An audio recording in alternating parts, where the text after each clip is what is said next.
Good morning and good evening, everyone. Welcome back. మనం module development గురించి చూస్తున్నాం.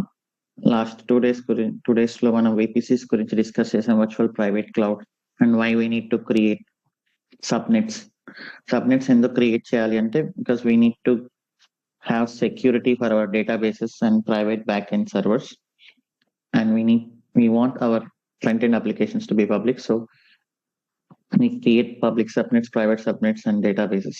Okay, and subnets మధ్యలో route tables, routes, associations, internet gateway, NAT gateway ఇవన్నీ చూసాం నిన్న. అండ్ విపిసి పేరింగ్ కూడా నిన్న డిస్కస్ చేసాం. If you want to connect with other VPCs you have to do VPC peering. Okay, సరే, ఒక రీక్యాప్. మనం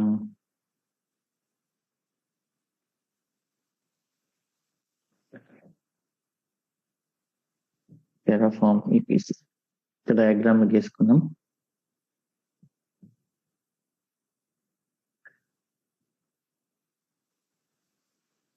Let's come.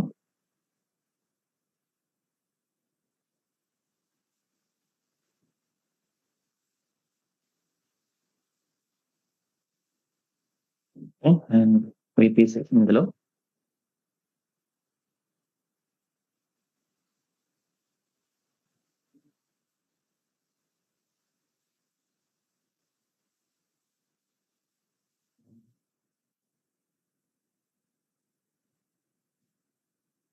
ఓకే, విపిసికి ఫస్ట్ విపిసి క్రియేట్ చేసాం కదా, ఎక్స్పెన్స్ డేవ్ అని.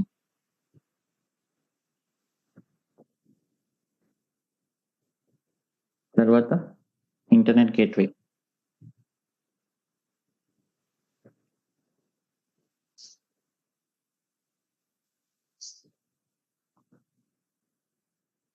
ఏదైనా ఓకే. ఇంటర్నెట్ గేట్వేని మనం విపిసికి అటాచ్ చేసాం. అండ్ దెన్ మనం రెండు అవైలబిలిటీ జోన్స్ లో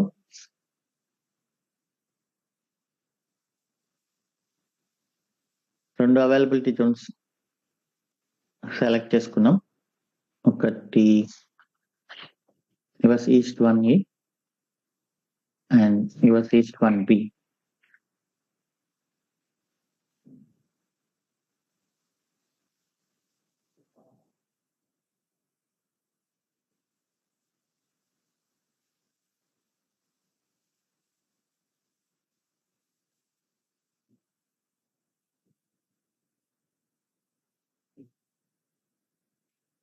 ఓకే,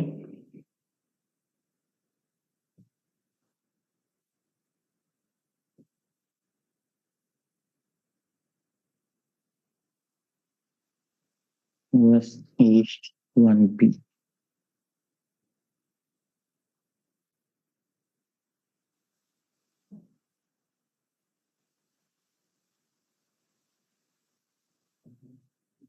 అండ్ సబ్నెట్స్,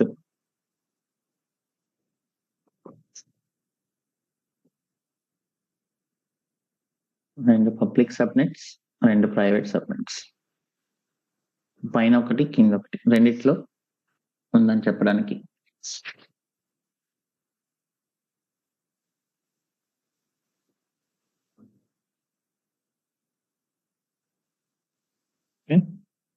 అండ్ రెండు ప్రైవేట్ సబ్నెట్స్.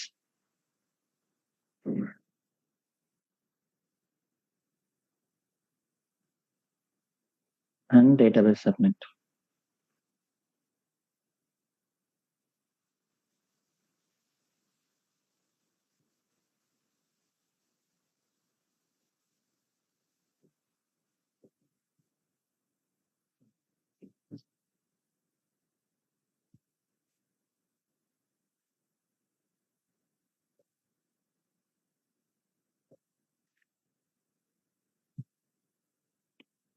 ఓకే,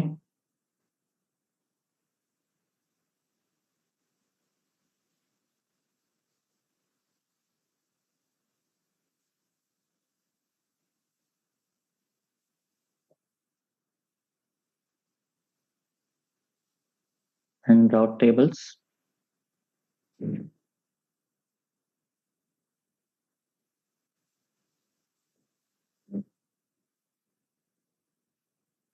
ఒక పబ్లిక్ క్లౌడ్ టేబుల్ దీనికి అటాచ్ చేస్తున్నాం మనం.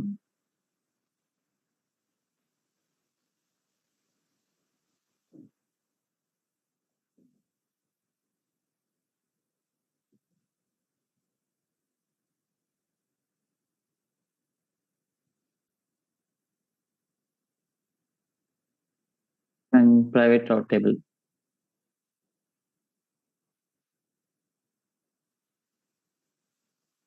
And database cloud table. Entries ఏముంటాయి అనేది మనం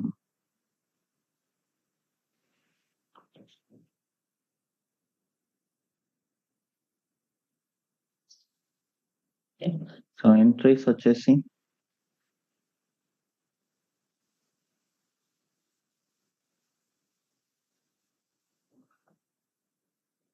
ప్రతి రౌట్ టేబుల్లో మనకు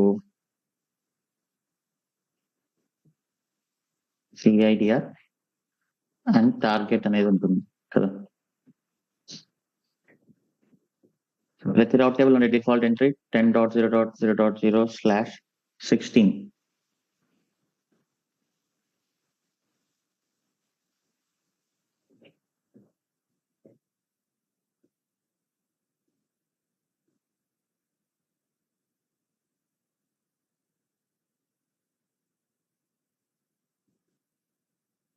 టార్గెట్ వచ్చేసి ఇదేంటి టార్గెట్, ఇది local.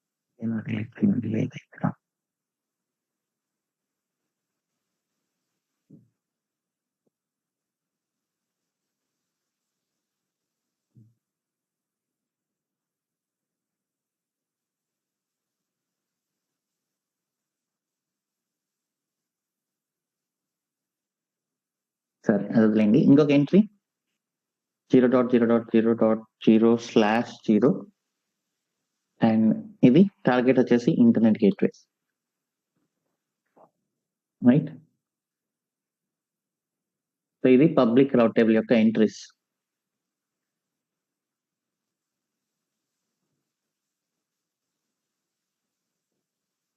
Okay. And then another route table, ఇది NAT gateway, అండ్ ఇది కూడా సేమ్ డేటాబేస్ సబ్నెట్ కూడా.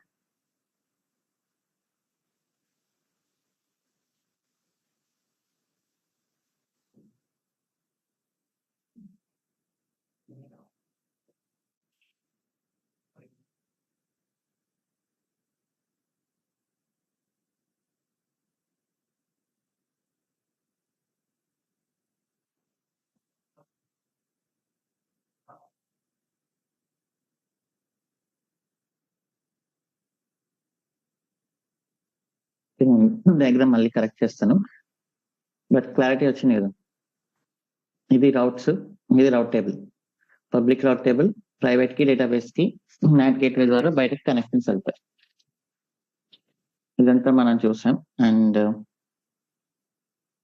డిఫాల్ట్ పిపిసి,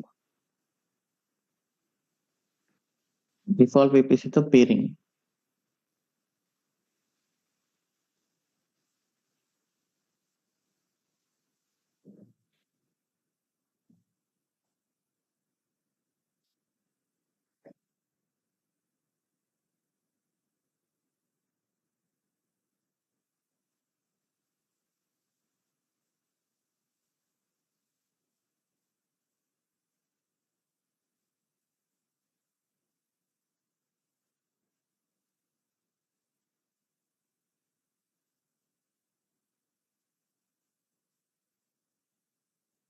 పేరింగ్ కనెక్షన్ చూసాం. నేను PCX స్టార్ట్ అవుతుంది.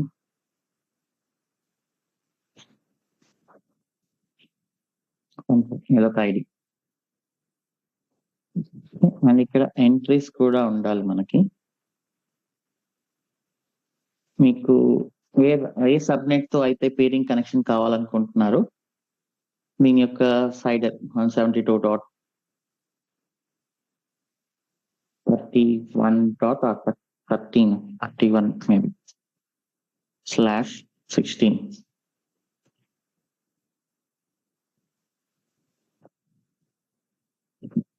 TCX route.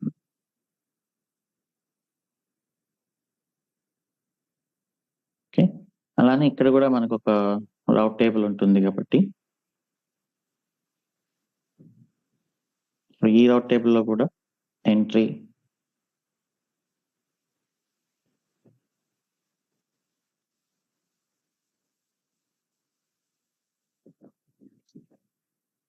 TCX website destination కి. ఓకే, ఇక్కడ లోకల్ కూడా దీనికి ఉంటుంది 172.31.0.0/16 ఇది లోకల్. ఇప్పుడు మనం ఈ ఇన్స్టెన్సెస్ లో ఉండే సర్వర్స్ డిఫాల్ట్ VPC లో ఉండే సర్వర్స్ తో కనెక్ట్ అవ్వగలవు. ఓకే, మనం ఇదంతా చేసాం నిన్న VPC module development. Okay, and ఇప్పుడు పీరింగ్ కూడా చేద్దాం. VPC internet gateway and then public subnet, private subnet, database subnet, NAT gateway ఇక్కడ పెట్టాలి మనం.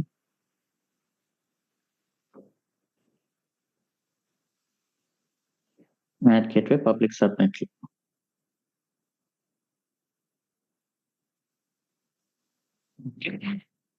అండ్ రౌట్ టేబుల్ రౌట్స్ ఇదంతా అయిపోయింది. పీరింగ్ కూడా క్రియేట్ చేశాను నేను, ఒకసారి మళ్ళీ ప్లాన్ చేసి చూద్దాం.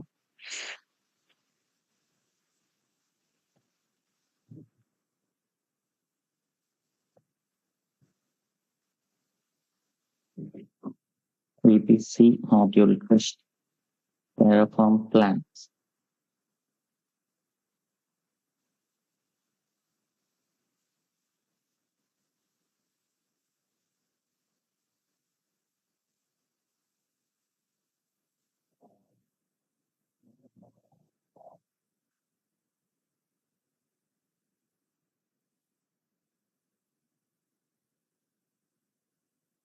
Terraform apply arco up to.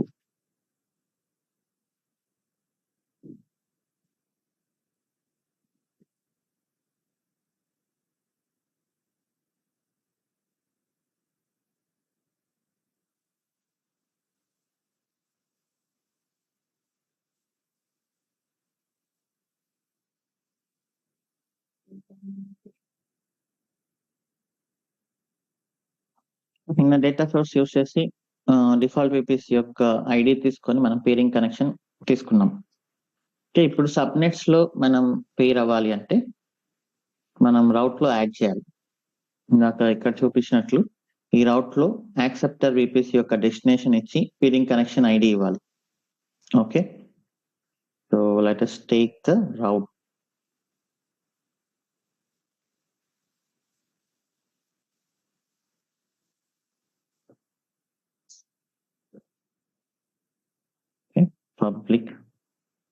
Public subnet pairing అని పెట్టుకున్నా. సేమ్ ప్రతి చోట ఈ కౌంట్ అనేది మనం పెట్టాలి. VPC పేరింగ్ ట్రూ ఇస్తేనే రౌట్ అనేది క్రియేట్ అవుతుంది, లేకపోతే క్రియేట్ అవ్వదు. ఓకే, రౌట్ టేబుల్ ఐడి AWS రౌట్ టేబుల్ .public.id. సో ఇదే కదా పబ్లిక్ రౌట్ టేబుల్ కి నేను ఇస్తున్నాను అంటే ఒకసారి అలా అప్లై చేద్దాం. అప్లై అవుతుంది. Okay, destinations ADR block. Destinations ADR block ఏముండాలి?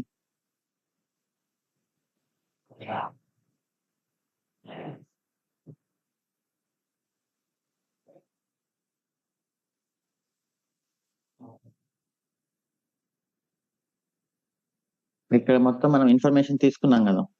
సో నేను ఇక్కడ డిఫాల్ట్ VPC సైడర్ అని ఇస్తే నాకు ఇక్కడ నుంచి డేటా సోర్స్ లో నిన్న తీసుకున్నాను కదా డిఫాల్ట్ విపిసి ఇన్ఫర్మేషన్, దాంట్లో సిఐడిఆర్ బ్లాక్ అనే ఒకటి వస్తుంది అనమాట. సో దాని నుంచి మనకు డిఫాల్ట్ విపిసి సిఐడిఆర్ బ్లాక్ కూడా మనకు వచ్చేస్తుంది. Okay, local dot default VPC site. ఇక్కడ గేట్వే ఐడి కాదు, ఇప్పుడు విపిసి పేరింగ్ కాబట్టి మనం ఇక్కడ డాక్యుమెంటేషన్ చూస్తే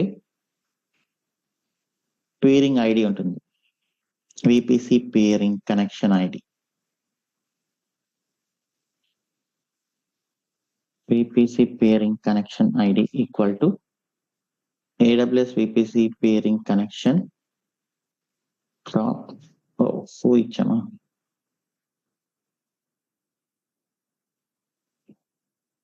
నేను కానీ నేమ్ చేంజ్ చేస్తే మళ్ళీ డిస్ట్రాయ్ అయ్యి మళ్ళీ క్రియేట్ అవుతుంది. ఓకే, నేను డిఫాల్ట్ అని ఇస్తాను. డాట్ డిఫాల్ట్ డాట్ ఇప్పుడు ఒక ఎర్రర్ వస్తుంది, లెట్ us see.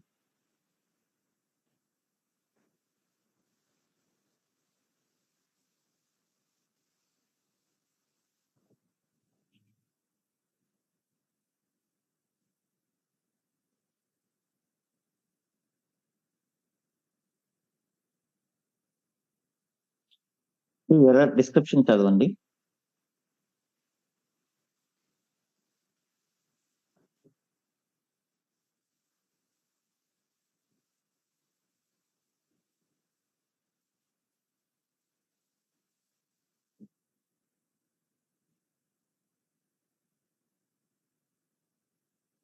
సో ఇప్పుడు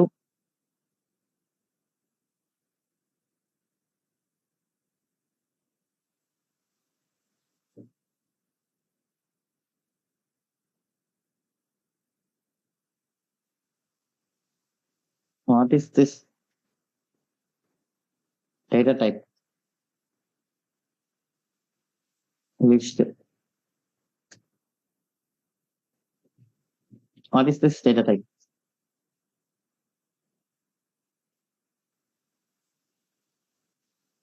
ఇది కూడా లిస్టే. సో ఒకటి ఉన్నా కూడా లిస్ట్. ఇప్పుడు ఒక లిస్ట్ అంటే లిస్టే, దాంట్లో 0 ఉన్నా 1 ఉన్నా 2 ఉన్నా ఇన్ఫైనైట్ ఉన్నా. ఓకే, సో ఇప్పుడు నేను కౌంట్ పారామీటర్ సెట్ చేశాను అంటే దట్ బికమ్స్ లిస్ట్ అనమాట. అందుకని ఇది ఏం చెప్తుందంటే మీరు ఆల్రెడీ కౌంట్ యూస్ చేస్తున్నారు, కౌంట్ యూస్ చేస్తున్నప్పుడు డెఫినెట్లీ ఇండెక్స్ చేయాలి అంటున్నారు, ఇండెక్స్ తోనే యాక్సెస్ చేయాలి అంటున్నారు. సో ఇప్పుడు నేను ఇక్కడ ఏం పెట్టాలి? Default of count dot index అని పెట్టాలి. అది ఒక్కసారే కాబట్టి సైజు అది ఎన్నో ఎలిమెంట్ వస్తుంది? 0th ఎలిమెంట్ వస్తుంది. Okay, so default of count dot index dot ID, that's all. మీరు కౌంట్ సెట్ చేశారంటే దట్ బికమ్స్ లిస్ట్.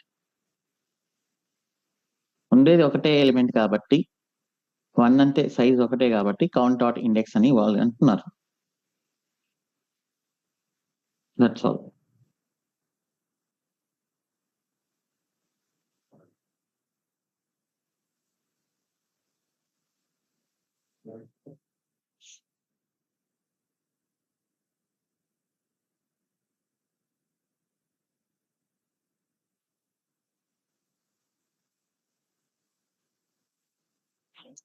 ఇప్పుడు నేను ఇక్కడ నేమ్ చేంజ్ చేశాను కాబట్టి టెర్రాఫామ్ రిఫరెన్స్ మొత్తం చేంజ్ అయిపోతాయి. అందుకని టెర్రాఫామ్ ఇది మళ్ళీ డిస్ట్రాయ్ చేసి మళ్ళీ క్రియేట్ చేస్తుంది అనమాట.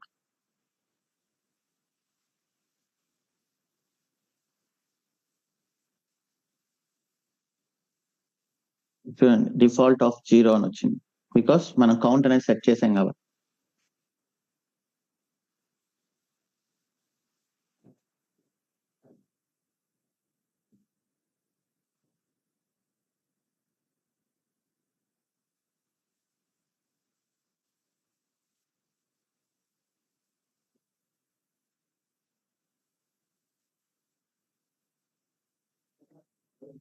పబ్లిక్ పేరింగ్ అయిపోయింది, అలానే ప్రైవేట్ సబ్నెట్ లో కూడా అండ్ డేటాబేస్ సబ్నెట్ కూడా. మీ ఇష్టం అనమాట, అది ఏ సబ్నెట్ కి ఇచ్చుకోవాలి యాక్సెస్ అనేది.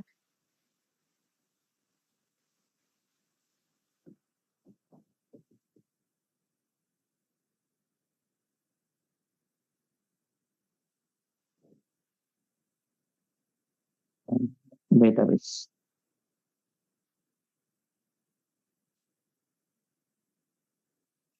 ఒక సైడ్ యాడ్ చేశాను, అయిపోయింది.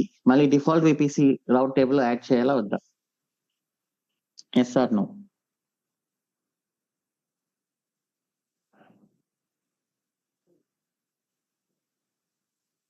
ఒక సైడ్ మాత్రమే చేస్తే సరిపోదు, డిఫాల్ట్ విపిసి రౌట్ టేబుల్ లో కూడా మనం చేయాలి. ఓకే,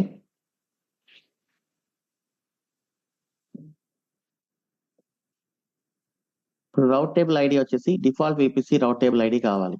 సో దానికి మనం ఏం చేయాలి?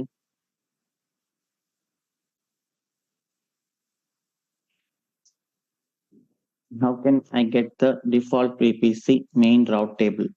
ఏం యూస్ చేస్తే వస్తుంది నాకు?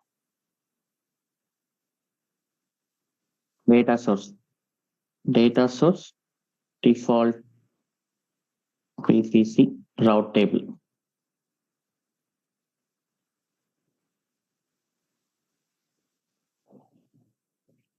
AWS రౌట్ టేబుల్ ఉంది.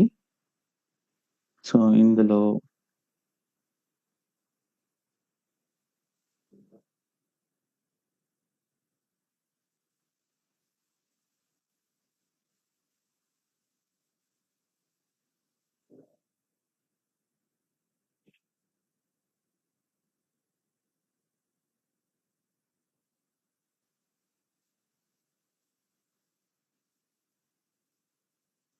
వీళ్ళు ఏం చెప్తున్నారంటే విపిసి ఐడి ప్రొవైడ్ చేయండి, విపిసి ఐడి ప్రొవైడ్ చేసి దాంట్లోంచి ఫిల్టర్ చేయండి అసోసియేషన్ డాట్ మెయిన్ అనేది. ఇక్కడ మీకు చూస్తే విపిసిలో మనకు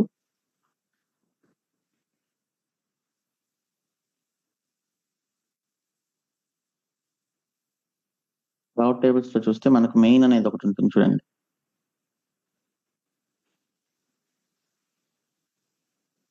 అంటే ప్రతి విపిసికి ఒక మెయిన్ రౌట్ టేబుల్ క్రియేట్ అవుతుంది అనమాట. డిఫాల్ట్ విపిసికి కూడా మెయిన్ ఎస్ అనేది ఒకటి ఉంది. ఇది కానీ మనం యూస్ చేస్తే మనకు ఫిల్టరేషన్ లో మనకు వస్తుంది అంటున్నారు. సో నేను ఈ డేటా సోర్స్ తీసుకుంటున్నా. Okay, AWS route table main VPC ID equal to local dot default VPC ID association main values true. Access చేయాలి అంటే దీన్ని ఇక్కడ route table ID equal to data dot AWS route table dot main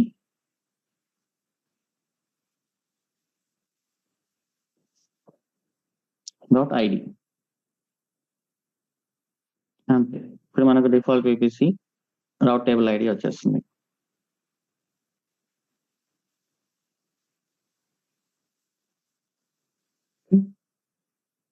ఐడినా లేకపోతే ఇంకా ఏదైనా అనేది ఇక్కడ చూసుకోవాలి మనం.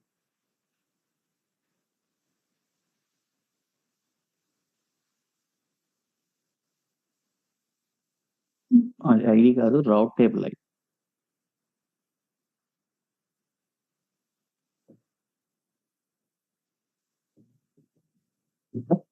So data dot AWS route table dot main dot రౌట్ టేబుల్ ఐడి. సో ఇక్కడికి వచ్చిన తర్వాత ఇది ఎగ్జిక్యూట్ అవుతుంది. డిఫాల్ట్ విపిసి లోంచి మనకు మెయిన్ రౌట్ టేబుల్ వచ్చేస్తుంది. Okay, and then destination CIDR block. ఇదేంటి?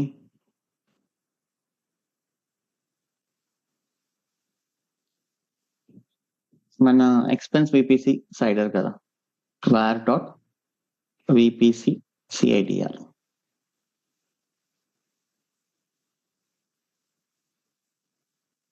ఓకే, సో ఇది పేరింగ్ మొత్తం. టెరాఫార్మ్ ప్లాన్ చేద్దాం.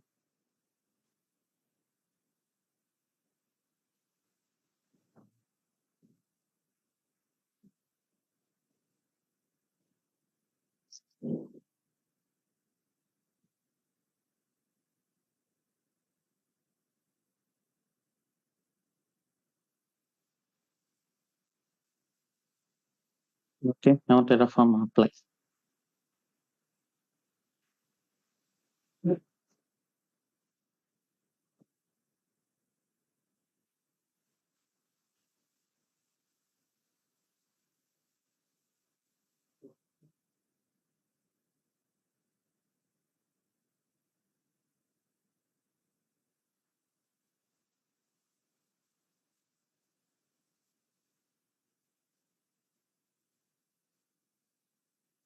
ఒకసారి ఇక్కడ చెక్ చేద్దాం.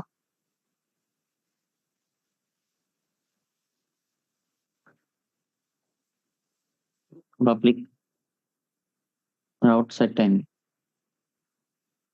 ఓకే, అలానే ప్రైవేట్ వచ్చేసింది, అలానే డేటాబేస్ వచ్చేసింది, main route table of default VPC.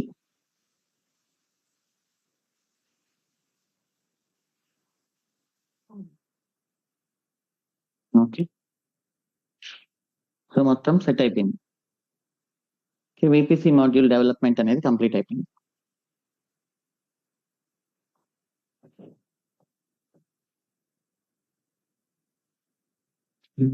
ఇంకొక మాడ్యూల్ డెవలప్ చేద్దాం.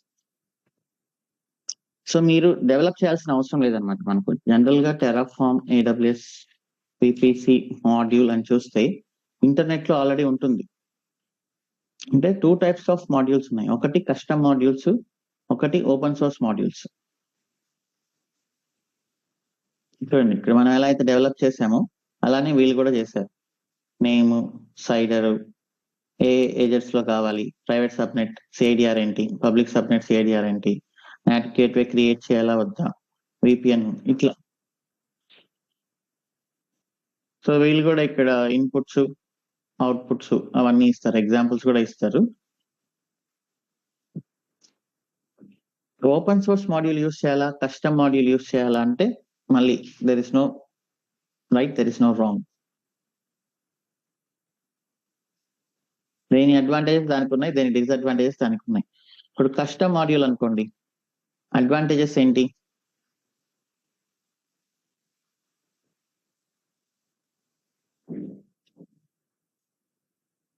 We know what we created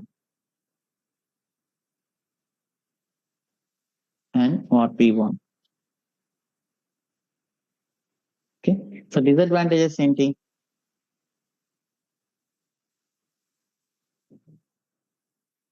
You have to develop everything from the scratch.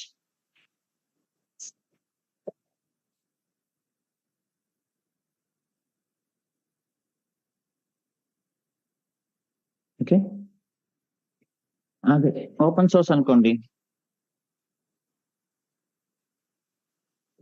Advantages everything is ready. Disadvantages, we don't know what is inside.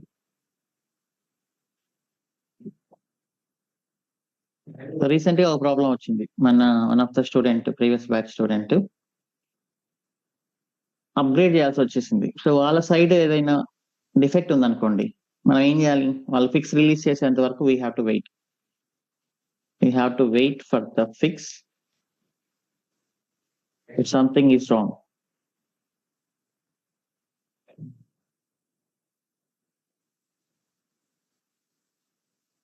We must update when they update it.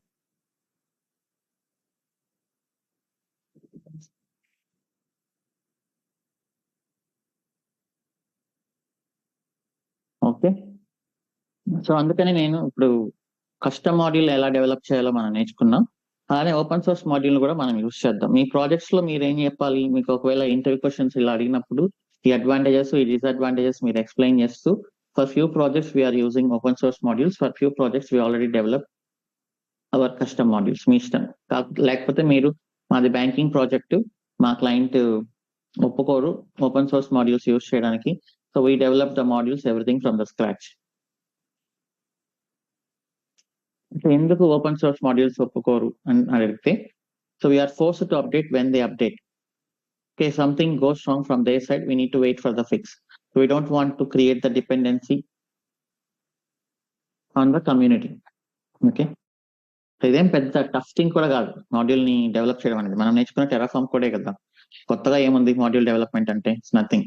So మీరు ఏం చేస్తారు, మీ organisation wise modules create చేసుకుంటారు. HDFC bank అనుకోండి, HDFC bank లో మీరు modules develop చేసుకుంటారు. మొత్తం HDFC లో ఉండే అన్ని ప్రాజెక్ట్స్ అదే యూస్ చేస్తుంది.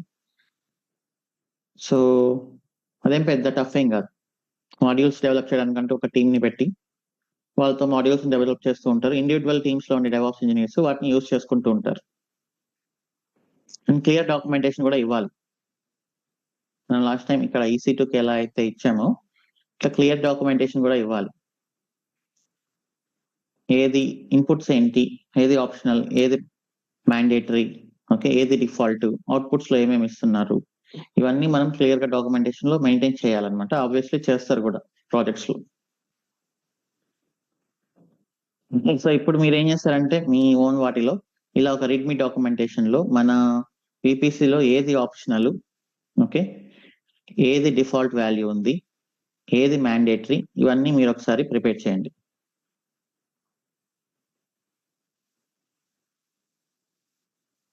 ఓకే, సో ఇప్పుడు ఇంకొక మాడ్యూల్ మనం డెవలప్ చేద్దాం. Terraform AWS security group.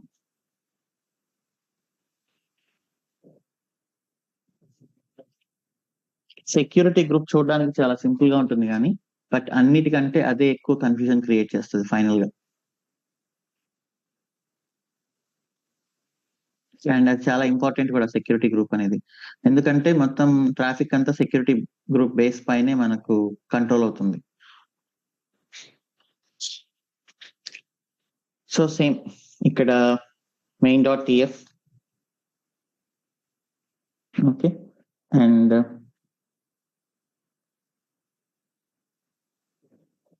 variables.tf,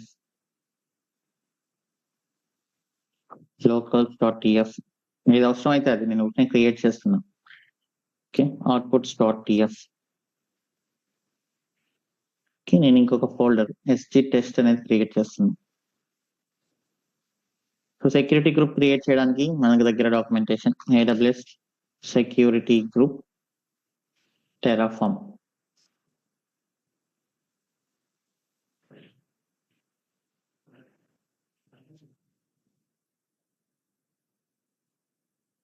నేను సింపుల్ గా ఇది తీసుకుంటున్నా.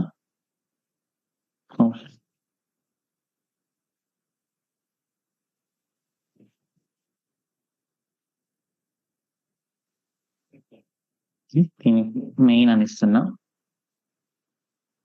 నేమ్ అనేది మనకు ఎక్కడి నుంచి రావాలి, నేమ్ అనేది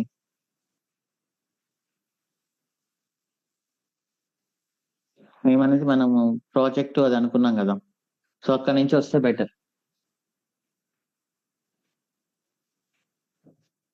సో ప్యారల్ గా SG టెస్ట్ అనేది కూడా ఇద్దాం.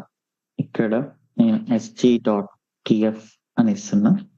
అలానే ప్రొవైడర్ కూడా ఇవ్వాలి. మీరు దేంట్లో అయితే యూజ్ చేసుకుంటున్నారో మాడ్యూల్ అక్కడ ప్రొవైడర్ ఇవ్వాలి.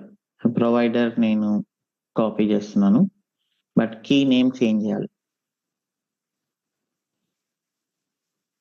SG టెస్ట్ అని ఇస్తుంది. మాడ్యూల్ అండ్ ఇంకొకటి చెప్పాలి, నేను ఇప్పుడు ఇది నేను నా లోకల్లో కదా ఉంది, నా లోకల్లో కోడ్ ని రిఫర్ చేస్తున్నాను. నేను ఇది జస్ట్ టెస్టింగ్ కోసం మాత్రమే యూజ్ చేశాను. బట్ యాక్చువల్లీ మనకు VPC అనేది ఎక్కడ ఉంది, గిట్ లో ఉంది. ఓకే, సో ఈ గిట్ లో ఉండేదాన్ని మనం రిఫర్ చేయాలి.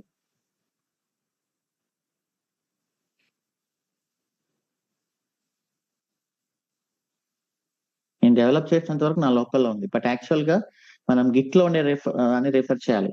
How to refer git Terraform module అని వచ్చినప్పుడు సో ఇలా మనం ఇవ్వాలన్నమాట. Source equal to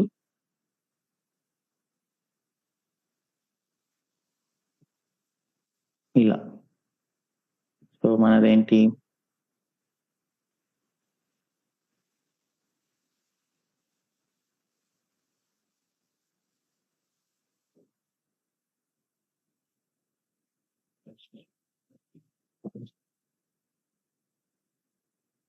-ref equal to main branch. Okay, ఇలా మనం రిఫర్ చేయాలి. నాట్ ఇది ఇలా రిఫర్ చేస్తే మీరు లోకల్లో మ్యాండేటరీగా ఉండాలి. ఓకే, సో మన ఎవరో డెవలప్ చేసిన మాడ్యూల్ మన దాంట్లో ఎలా ఉంటుంది, సో మీరు డైరెక్ట్ గా గిట్ హబ్ లోంచి రిఫర్ చేయొచ్చు. ఇలా మార్చినప్పుడు ఏంటంటే మీరు రీకాన్ఫిగర్ చేయాలి. terraform init reconfigure.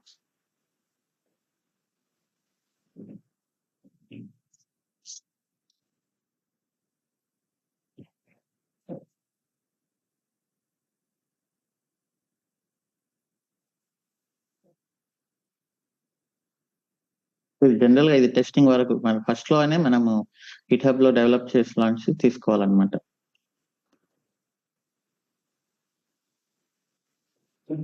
సో ఇప్పుడు మీరు చూస్తే కనుక ఇక్కడ చూడండి, ఎంటైర్ కోడ్ వచ్చి మీ దాంట్లో పడిపోయింది.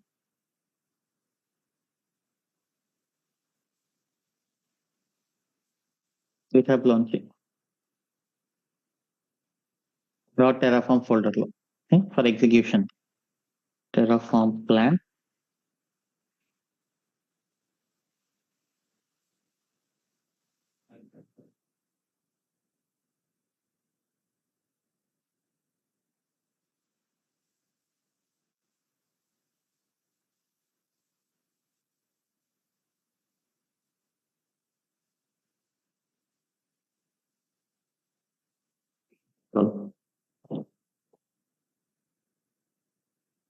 ఇప్పుడు నేను ఇక్కడ మాడ్యూల్ అప్డేట్ చేసి పుష్ చేస్తాను గిట్ హబ్ లోకి.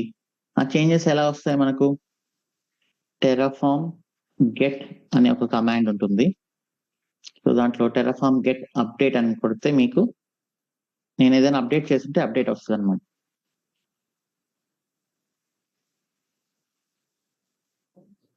ఓకే, అప్డేట్ ఏం లేదు. నేను యాజ్ ఎ మాడ్యూల్ డెవలపర్ నేను మాడ్యూల్ ని అప్డేట్ చేసినప్పుడు నేను ఏం చేయాలి, అనౌన్స్ చేయాలి. ఇప్పుడు నా కంపెనీలో జాయిన్ డెవాప్స్ లో నేను మాడ్యూల్ డెవలపర్ గా ఉన్నాను, కొన్ని అప్డేట్స్ చేయబోతున్నాము, ఒక డేట్ ఫిక్స్ అవుతాము. ఓకే, February 20th మేము మాడ్యూల్స్ ని అప్డేట్ చేసి రిలీజ్ చేయబోతున్నామని అది ముందుగానే అనౌన్స్ చేస్తాము. దాంట్లో ఏమేమి చేంజెస్ చేయబోతున్నాము అనేది ముందుగానే అనౌన్స్ చేయాలి. అనౌన్స్ చేసి కంప్లీట్ అయిపోయిన తర్వాత మళ్ళీ అనౌన్స్ చేయాలి, అప్డేట్ అంతా కంప్లీట్ అయిపోయింది, how do you get update అనే దానికి కూడా నేను ఫుల్ డాక్యుమెంటేషన్ అనేది ఇవ్వాల్సి వస్తుంది అనమాట. అప్డేట్ చేయడం అంటే ఇప్పుడు అంత ఈజీగా మనంతటా మనం అప్డేట్ చేయకూడదు. ఇప్పుడు ఆండ్రాయిడ్ ఓఎస్ లో అప్డేట్ అవుతుంటాయి. వాళ్ళు ఏం చేస్తారు, ఒక 1 month 2 months ముందు ఆండ్రాయిడ్ నెక్స్ట్ వర్షన్ పలానా డేట్ లో రిలీజ్ అవబోతుంది, దాంట్లో ఈ ఫీచర్స్ యాడ్ చేయబోతున్నాము, how do you get update అనే క్లియర్ డాక్యుమెంటేషన్ ఇస్తారు. అలానే వాట్సాప్ కూడా నెక్స్ట్ అప్డేట్ ఎప్పుడు రాబోతుంది, దాంట్లో ఏం చేంజెస్ ఉండబోతున్నాయి. సో సేమ్ సాఫ్ట్వేర్స్ అన్నాక అంతా ఒకటే. మీరు మీ మాడ్యూల్ మీరు అప్డేట్ చేస్తున్నప్పుడు కూడా మీరు ఇక్కడ రాయాలి రెడ్మీ ఫైల్లో అప్డేట్ ఎప్పుడు జరగబోతుంది, దాంట్లో ఏం చేంజెస్ వస్తున్నాయి, అప్డేట్ జరిగిన తర్వాత మళ్ళీ కమ్యూనికేషన్స్, ఇలా మొత్తం ఉంటుంది అనమాట డాక్యుమెంటేషన్ క్లియర్ గా. ఓకే,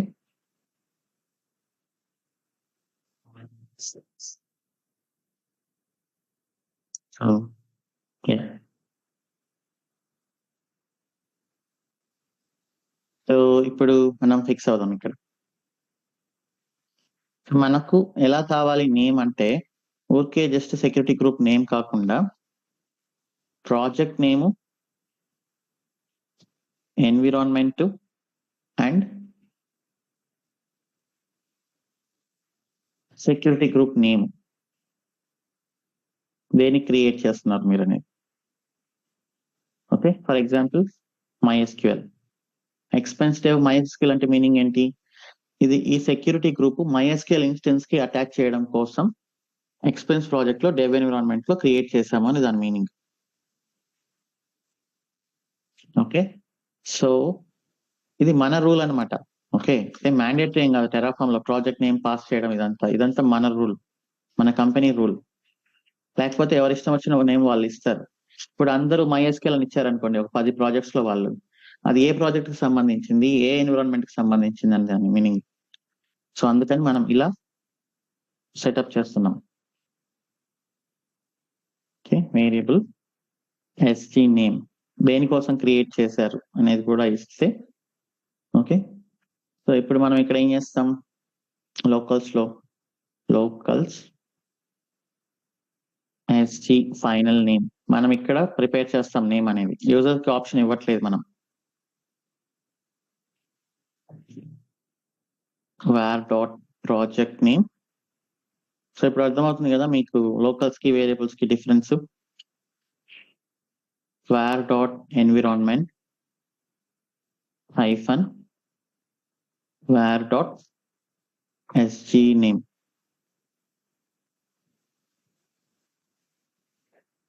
ఓకే,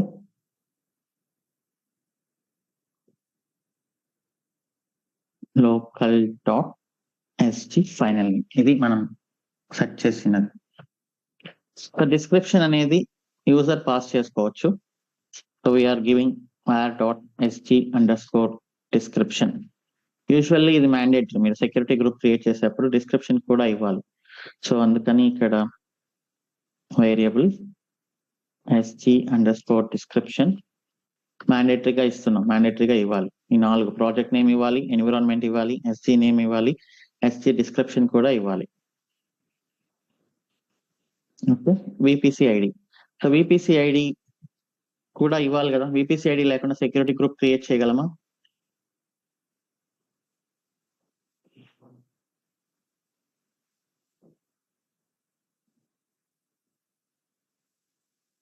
విపిసి లేకుండా సెక్యూరిటీ గ్రూప్ క్రియేట్ చేయలేము. ఓకే, ఒకవేళ మనం ఇవ్వకపోతే అది ఏం తీసుకుంటుంది? డిఫాల్ట్ విపిసి తీసుకుంటుంది. అంటే డిఫాల్ట్ అయినా మీరు ఇచ్చేదైనా ఏదైనా కూడా విపిసి అనేది మ్యాండేటరీ. ఓకే, సో ఇప్పుడు యూజర్ ఖచ్చితంగా విపిసి ఐడి అనేది పాస్ చేయాలి.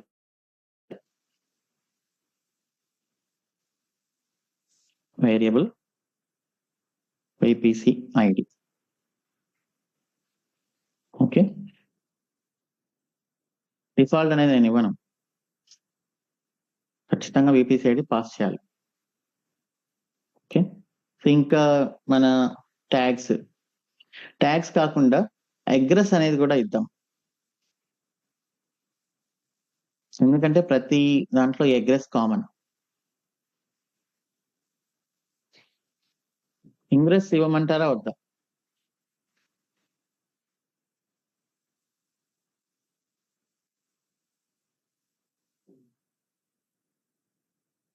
ఇంగ్రెస్ ఇవ్వద్దు, ఎందుకంటే మనకు తెలియదు ఏ ప్రాజెక్ట్ లో ఎలాంటి రిక్వైర్మెంట్ ఉంటుందో.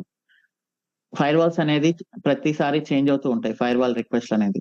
ఓకే, సో అందుకని అది మనకు తెలియదు కాబట్టి మనం ఓన్లీ సెక్యూరిటీ గ్రూప్ క్రియేట్ చేసి దానికి అగ్రెస్ సెట్ చేసి ఇస్తున్నాం. రూల్స్ అనేది వాళ్ళ ఇష్టం, వాళ్ళు ఏదైనా పెట్టుకోవచ్చు. ఓకే, సో ట్యాగ్స్ మనం అనుకున్నట్టే ఒక స్ట్రాటజీతో వెళ్దాం. merge var.common tags var.sg tags name ఇచ్చుకుందాం. నేమ్ ఈక్వల్ టు ఇదే name.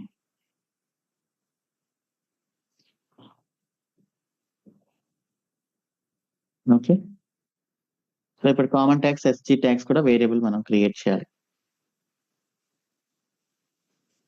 Common tags type equal to map. SG tags optional mandatory.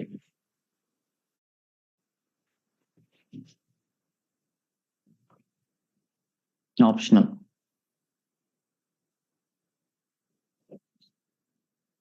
Okay, ఇది మాడ్యూల్. దీంట్లో మనం ఇంగ్రెస్ అనేది ఎప్పుడు ఇవ్వకూడదు. ఒకవేళ ఇంగ్రెస్ ఇస్తే ఏమవుతుందో చూడండి. ఇప్పుడు నేను ఇంగ్రెస్ ఇచ్చాను. ఓకే, యూజర్ దగ్గర నుంచి ఇన్పుట్ తీసుకొని ఇది వెబ్ సర్వర్ కనుక్కున్నప్పుడు ఇలా ఇచ్చా అనుకోండి ఇంగ్రెస్. ఓకే, సో వాళ్ళకి ఇంకేదైనా అవసరం అవుతుంది సెక్యూరిటీ గ్రూప్ రూల్ ఇవ్వడం అనేది, వాళ్ళు ఇంకొక రూల్ క్రియేట్ చేసుకుంటారు. కొత్తగా ఇంకేదైనా అవసరం అయితే AWS SG రూల్ టెరాఫార్మ్ వాళ్ళ ప్రాజెక్ట్స్ లో కొత్తగా ఏదైనా ఫైర్ వాల్ యాడ్ చేయాలనుకుంటే ఇన్బౌండ్ రోల్ వాళ్ళు ఇలా క్రియేట్ చేసుకుంటారు రిసోర్స్. ఓకే, సో ఇలా క్రియేట్ చేసుకున్నప్పుడు అది కూడా యాడ్ అవుతుంది. ఓకే, దాని తర్వాత ఏం జరుగుతుంది, మళ్ళీ మీరు ఎప్పుడైనా ఇది రన్ చేశారనుకోండి, ఇది రన్ చేసినప్పుడు టెరాఫామ్ చూస్తుంది మొత్తం, అరే ఇదేంటి నాకు కావాల్సింది ఓన్లీ ఒక్క ఇంగ్రెస్ రూలే కదా, మళ్ళీ ఇంకెవరో ఏదో యాడ్ చేశారు అనుకొని మళ్ళీ దాన్ని డిలీట్ చేస్తుంది అనమాట. ఒకసారి ఈ చిన్న లాజిక్ అర్థం చేసుకోండి. మీరు ఇంగ్రెస్ అనేది ముందుగానే క్రియేట్ చేసి పెట్టారు సెక్యూరిటీ గ్రూప్ తో పాటు, నో ప్రాబ్లం, ఫైన్, బానే ఉంది. అండ్ ప్రాజెక్ట్స్ లో వాళ్ళకి కొత్తగా ఏదో ఫైర్ వాల్ ఒకటి యాడ్ చేయాల్సి వచ్చింది, వాళ్ళు ఇలా రాసుకొని వాళ్ళు యాడ్ చేసుకున్నారు, అది కూడా ఫైన్. సో దాని తర్వాత ఏం జరుగుతుందంటే మళ్ళీ మీరు ఎప్పుడైనా తిరిగి దీన్ని రన్ చేస్తే ఏమవుతుంది, టెరాఫామ్ కంపేర్ చేస్తుంది స్టేట్ తో, అరే యూజర్ నన్ను అడిగింది ఓన్లీ ఒక్క ఇంగ్రెస్సే, అక్కడ ఏదో 2 ఇంగ్రెస్లు ఉన్నాయి అని చెప్పేసి మళ్ళీ దాన్ని డిలీట్ చేస్తుంది అనమాట. సో రౌట్ టేబుల్లో రౌట్స్ అయినా కానీ, సెక్యూరిటీ గ్రూప్ లో ఇన్బౌండ్ రూల్స్ అయినా కానీ మీరు ముందుగానే క్రియేట్ చేసి పెట్టకూడదు, సెక్యూరిటీ గ్రూప్ మాడ్యూల్ తో పాటు క్రియేట్ చేసి పెట్టకూడదు. దానివల్ల డిలీషన్ ప్రాబ్లమ్స్ వస్తాయి అన్నమాట. ఓకేనా, సో మీరు ఇది రన్ చేసేటప్పుడు టెరాఫామ్ చూసుకుంటుంది కాబట్టి యూజర్ ఒక్కటే ఇంగ్రెస్ అడిగాడు బట్ అక్కడ 2 ఉన్నాయి, సో లెట్ మీ డిలీట్ 1 అంటున్నారు. ఓకే, కావాలంటే మీరు ఇది కూడా యాడ్ చేసుకోవచ్చు మీరు రీసెంట్ గా ఫేస్ చేసిన ప్రాబ్లమ్స్ లో. సో ఎలా చెప్పొచ్చు అది, I recently developed a module, or we team, మీ టీమ్ అనుకున్నాం, our team member, our junior engineer అనుకుందాం, junior engineer developed a security group module with ingress rules from the user. Okay, module users started using it. Okay, so for another requirement,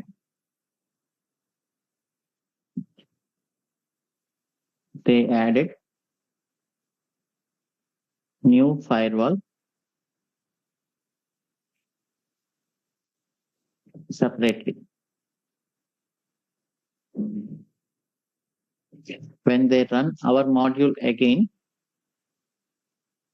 our module deleted newly added rule. మీరు ఒకసారి try చేసి చూడండి కావాలని. So we decided not to add SG ingress rules in module development.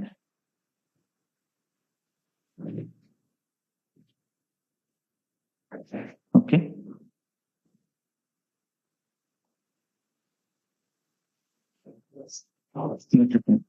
ఒకవేళ add చేయాలనుకుంటే add చేయొచ్చు, but అప్పుడు ఏమవుతుందంటే యూజర్ సపరేట్ గా క్రియేట్ చేసుకోకూడదు, ప్రతిసారి వచ్చి ఈ మాడ్యూల్లోనే అప్డేట్ చేయాలన్నమాట, ప్రతిసారి వచ్చి ఇక్కడనే అతను యాడ్ చేయాల్సి వస్తుంది, సపరేట్ గా వాళ్ళు చేసుకోకూడదు, సపరేట్ గా చేసుకుంటే అది మళ్ళీ డిలీట్ అయిపోతుంది అనమాట. సో ఎందుకు ఈ రిస్క్లన్నీ, మనం ఓన్లీ సెక్యూరిటీ గ్రూప్ క్రియేట్ చేసిద్దాం, రూల్స్ అనేది వాళ్ళు ఇష్టం వచ్చినప్పుడు వాళ్ళు యాడ్ చేసుకుంటారు, రిమూవ్ చేసుకుంటారు.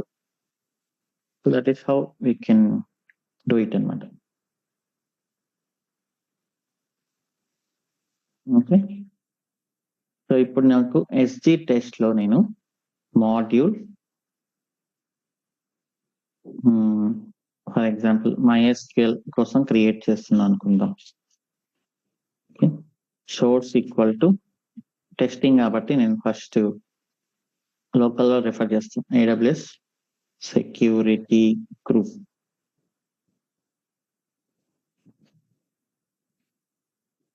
ఓకే, మ్యాండేటరీగా పాస్ చేయాల్సింది ఏంటి, project name equal to expense, environment equal to dev, and then SC name equal to MySQL, and then ఇంకా SC description.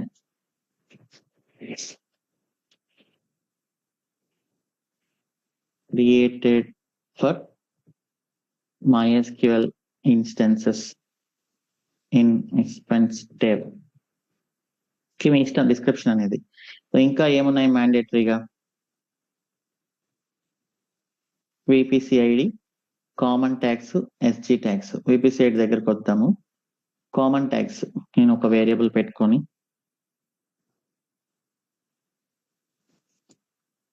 Common tax project equal to expense. Okay, default value. Default equal to project equal to expense. Environment equal to dev. Terraform equal to ఇలా ఇస్తుంది. ఇది common tax. Okay, ఇంకా ఏమున్నాయి మ్యాండేటరీగా? ఇంకంతే. VPCID ఉంది. VPCID నాకు ఎక్కడి నుంచి వస్తుంది? నాకు ఎక్స్పెన్స్ VPCID ఎలా వస్తుంది?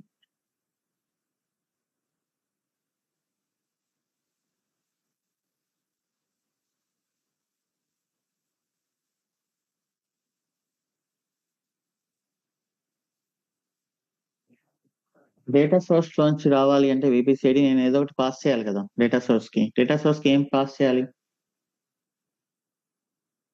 అది డిఫాల్ట్ ఏం కాదు. డిఫాల్ట్ అయితే మీరు సింపుల్ గా ఏం చేయవచ్చు? డిఫాల్ట్ అయితే మీరు సింపుల్ గా ఇక్కడ వచ్చి data AWS VPC default equal to true అని ఇస్తారు. బట్ ఎక్స్పెన్స్ VPCID ఎలా వస్తుంది?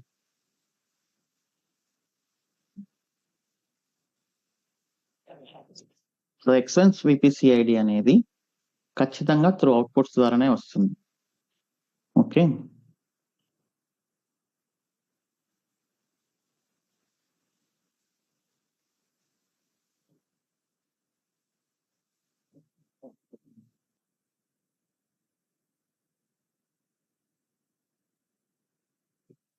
సో యూజువల్లీ మనం ఇప్పుడు క్రియేట్ చేసే VPCలు ఇవన్నీ చిన్నవి ఉంటాయి. బట్ కంపెనీస్ లో ఏముంటుంది? పెద్ద పెద్ద ప్రాజెక్ట్స్ లో VPC కోసం ఒక సపరేట్ టీం ఉంటుంది, సెక్యూరిటీ గ్రూప్ కోసం ఒక సపరేట్ టీం ఉంటుంది, డేటాబేస్ కోసం ఒక సపరేట్ ఇంజనీర్స్ వర్క్ చేస్తుంటారు. ఓకే, ఒక 5 మంది ఎంటైర్ HDFC బ్యాంక్ లో డెవాప్స్ ఇంజనీర్స్ కాదు కదా, క్లౌడ్ ఇంజనీర్స్ కాదు కదా. ఓకే, VPC అనేది చాలా పెద్దది. ఇక్కడ మనకంటే చిన్నదిగా ఉంది, మనం ప్రాక్టీస్ కాబట్టి ఇది. బట్ రియల్ ప్రాజెక్ట్స్ లో చాలా అంటే చాలా పెద్దదిగా ఉంటుంది కదా. సో ఒక టీం మాత్రమే VPCల పైన పనిచేస్తుంటుంది. ఇప్పుడు కూడా ఒక టీం మాత్రమే EC2 ఇన్స్టెన్సెస్ పైన పనిచేస్తుంటుంది. ఒక టీం మాత్రమే సెక్యూరిటీ గ్రూప్స్ పైన పనిచేస్తుంటుంది. సో అలాంటప్పుడు ఇక్కడ నేను VPC క్రియేట్ చేశాను team. Next security group. Security group అనేది VPC పైన డిపెండ్ అవుతుందా అవ్వదా?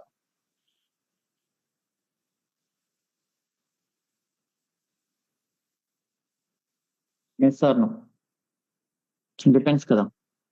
VPC ఉంటేనే సెక్యూరిటీ గ్రూప్ క్రియేట్ చేయగలం, లేకపోతే లేదు. సో ఇప్పుడు VPC టీం వాళ్ళ రెస్పాన్సిబిలిటీ ఏంటి? ఇక్కడ నుంచి ఓకే, వాళ్ళు నెక్స్ట్ టీం వాళ్ళకి ఏమేమి ఇవ్వాల్సి వస్తుందో వాల్యూస్, వాటన్నిటిని SSM పారామీటర్ లో స్టోర్ చేయాలి. ఒకవేళ స్టోర్ చేయకపోతే ఏమవుతుంది? నేను ఇక్కడ VPCID హార్డ్ కోడ్ చేయాల్సి వస్తుంది. ఇక్కడ VPCID అనేది మాన్యువల్ గా తెచ్చుకోవాల్సి వస్తుంది. మాన్యువల్ గా తెచ్చుకోవడం ఇబ్బంది కదా, మళ్ళీ చేంజ్ అవ్వచ్చు కదా. సో అందుకని ఏం చేస్తాము? సెంట్రలైజ్డ్ ప్లేస్, మీకు ఆల్రెడీ చూసాం కదా, SSM parameter store. Okay, so వీళ్ళు ఇక్కడ స్టోర్ చేయాలి. వీళ్ళు ఏం చేయాలి? ఇక్కడ నుంచి రిట్రీవ్ చేసుకోవాలి.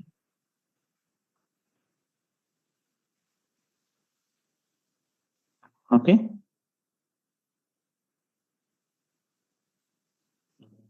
ఇప్పుడు next EC2 instance. EC2 instances మనం క్రియేట్ చేయాలి. EC2 ఇన్స్టెన్స్ క్రియేట్ చేయాలి అంటే మనకు సెక్యూరిటీ గ్రూప్ కావాలా వద్దా?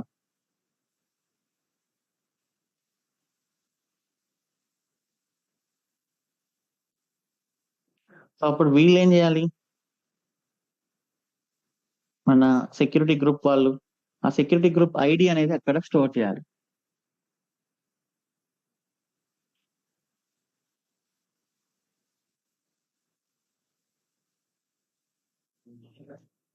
ఓకే, వీళ్ళు సెక్యూరిటీ గ్రూప్ ఐడి వీళ్ళు ఇక్కడ స్టోర్ చేస్తే ఈ EC2 ఇన్స్టెన్స్ ఐడి అక్కడ నుంచి తెచ్చుకోవాలి.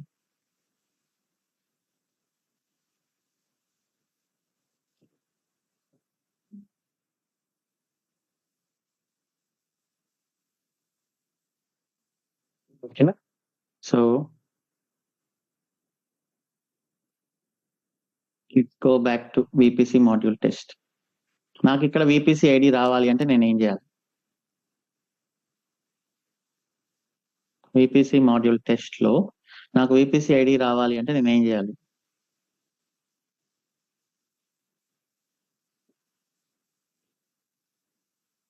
ఇక్కడ అవుట్పుట్స్ ఖచ్చితంగా ఉండాలి కదా.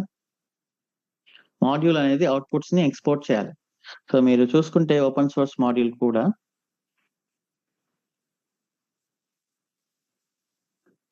Terraform, AWS, VPC module. మీరు ఒకసారి ఇది కూడా చూస్తే మనం ఎలా అయితే డెవలప్ చేసామో వాళ్ళు కూడా అలానే చేస్తారు.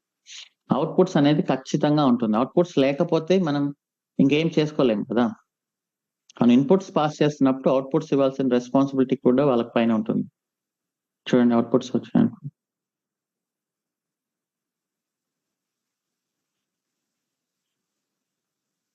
ఇన్పుట్స్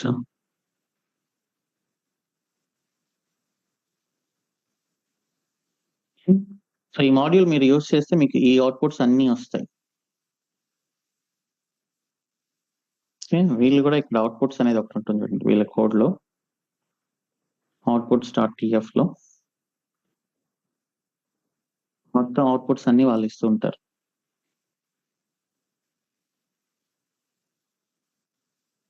ఓకే, సో మనం కూడా అలా అవుట్పుట్స్ అనేది ఇవ్వాలి as a module develop.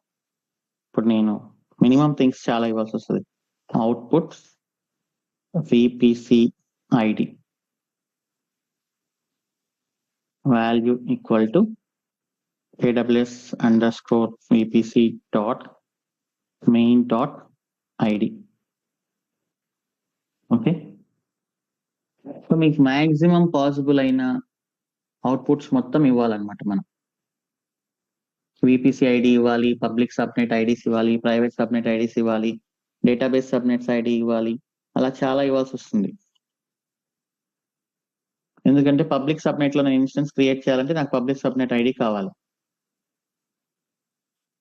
Public subnet IDs AWS_subnet dot public of star.id.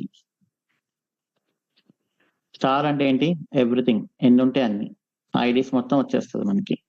అలానే ప్రైవేట్ సబ్నెట్ ఐడీస్, అలానే database subnet IDs.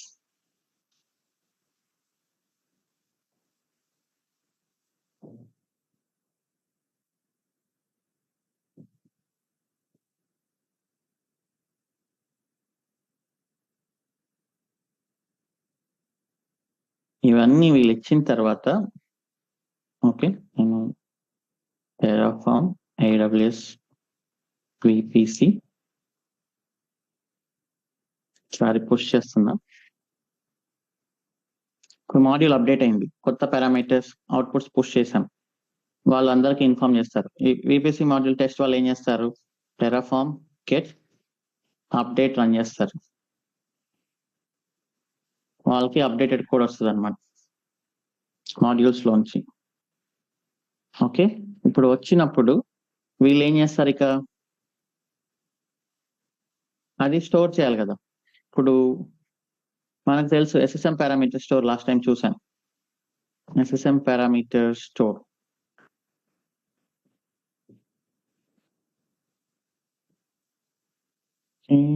Parameter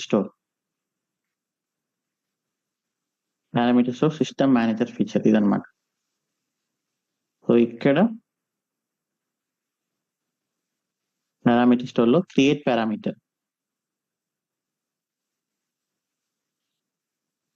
so వీళ్ళు ఏం చెప్తున్నారంటే స్లాష్ తో స్టార్ట్ చేయమని చెప్తున్నారు. మనం లాస్ట్ టైం చూసాం, నేను ఎక్స్పెన్స్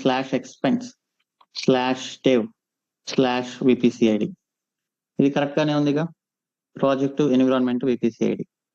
నెక్స్ట్ వేరే ప్రాజెక్ట్ అయినప్పుడు రోబోషాప్ /prod /vpcid. డిస్క్రిప్షన్ కావాలనుకుంటే ఇచ్చుకోవచ్చు. స్ట్రింగ్ వాల్యూ vp67 ఇలా వస్తుంది. Create parameter. వేరే ప్రాజెక్ట్ కావాలనుకోండి, SG ప్రాజెక్ట్ దీన్ని రిఫర్ చేయాలనుకోండి, వాళ్ళు ఇలా ఇస్తారు, అది వచ్చేస్తుంది. సో ఇప్పుడు మనం చూద్దాం ఇది టెరాఫామ్ ద్వారా.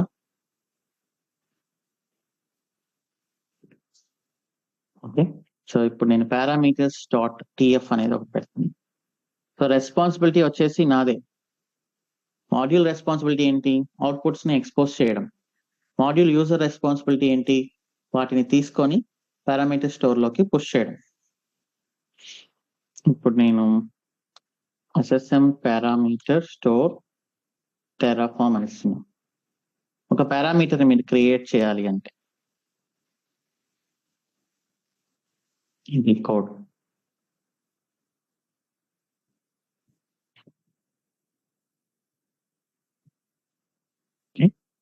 నేను vpcid. ఓకే, నేమ్ ఏంటి? $var.project నేమ్ స్లాష్, ఓకే ముందు కూడా స్లాష్ ఉండాలి, $var.environment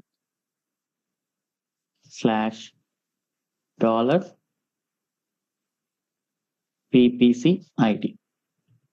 ఓకే సారీ, డాలర్ కాదు, ఇది స్ట్రైట్ అవే vpcid.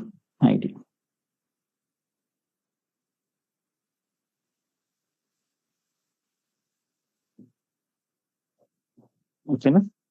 సో ఇప్పుడు ఇది ఏమవుతుంది? /expense/dev /vpcid. ఓకే, ఇది స్ట్రింగ్. వాల్యూ వచ్చేసి మాడ్యూల్ .vpc.vpcid.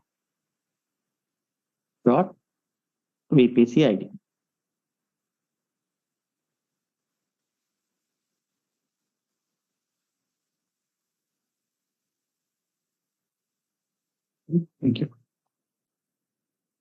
అంతే కదా, నాకు ఎట్లా తెలిసింది ఇక్కడ VPCid ఇది ఉందని? నేను వీళ్ళ డాక్యుమెంటేషన్ చూస్తాను. టెరాఫామ్ AWS VPC డాక్యుమెంటేషన్ చూసినప్పుడు వాళ్ళు నేను VPCid ఇస్తున్నాం అని చెప్తారు. అప్పుడు సింటాక్స్ ఏంటి? నేను మాడ్యూల్ ఇది ఏదైతే ఇచ్చున్నానో మాడ్యూల్ .vpc.vpcid. ఓకే, సో ఇలా మనం ఖచ్చితంగా స్టోర్ చేసి పెట్టుకోవాలన్నమాట. ఇలా స్టోర్ చేసుకున్నప్పుడే మనకు SG అనేది రిఫర్ చేయగలుగుతుంది. సో ఇప్పుడు చూద్దాం టెరాఫామ్ ప్లాన్.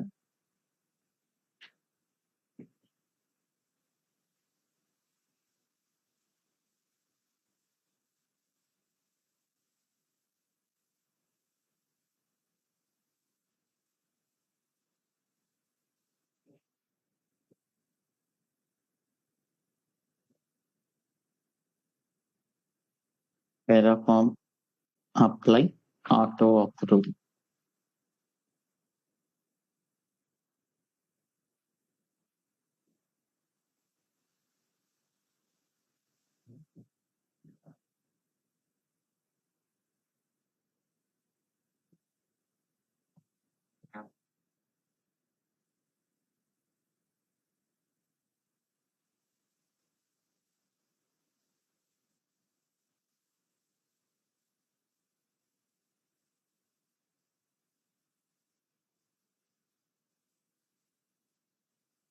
ఓకే.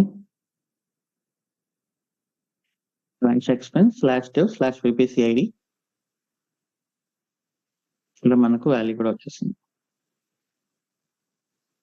ఇప్పుడు ఒక 5 మినిట్స్ బ్రేక్ తీసుకుందాం. మళ్ళీ దీన్ని ఎలా యూజ్ చేయాలి అనేది చూద్దాం. ఎస్జీ మాడ్యూల్‌లో దీన్ని ఎలా గెట్ చేసుకోవాలనేది.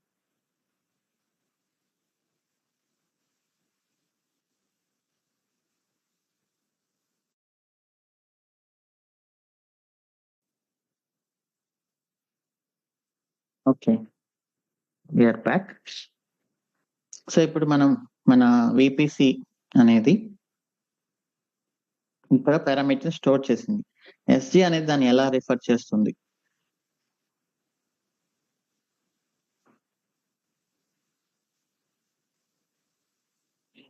How SG can get that value?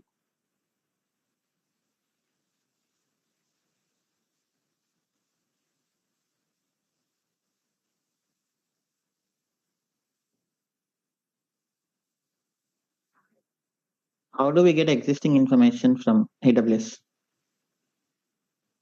Data source. అంటే పారామీటర్ స్టోర్ కూడా డేటా సోర్స్ ఉంటుంది. That's all.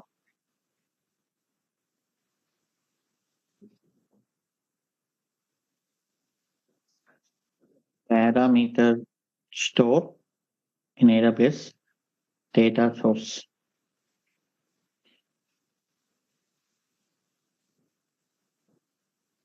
Terraform.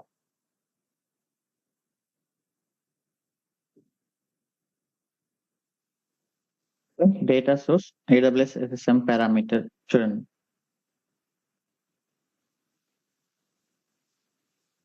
ఇలా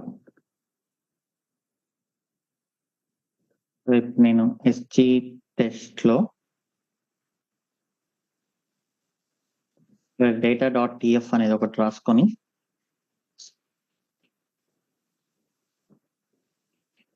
ఓకే విపిసి ఐడి నేమ్ ఏమి ఇవ్వాలి?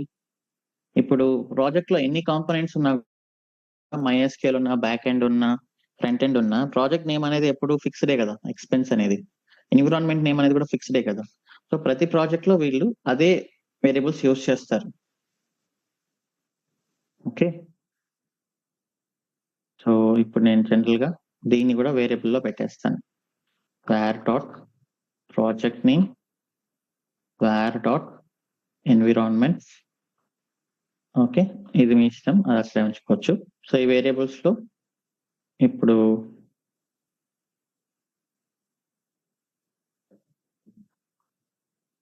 Variable project name variable environment default equal to expense default equal to dev. Okay. So ఇప్పుడు నేను ఇక్కడ డేటాలో ఏం రాస్తాను? యాక్చువల్లీ వీళ్ళు మనకి ఇస్తారు డాక్యుమెంటేషన్ ఎలా స్టోర్ చేశారు అనేది పారామీటర్. మనం యాజ్ గా అదే ఇవ్వాలంటే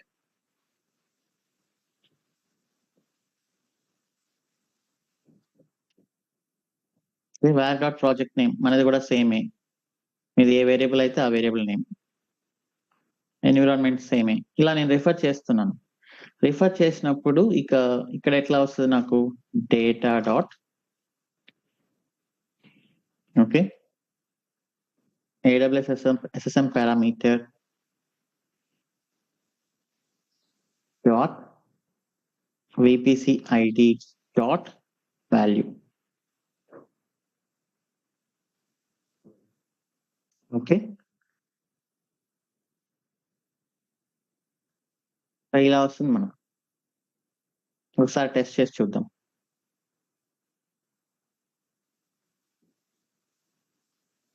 సబ్మిట్ ఐడీస్ ఏమవసరం లేదు. SG test Terraform in it in it చేయలేదు కదా, ఇనిట్ చేద్దాం.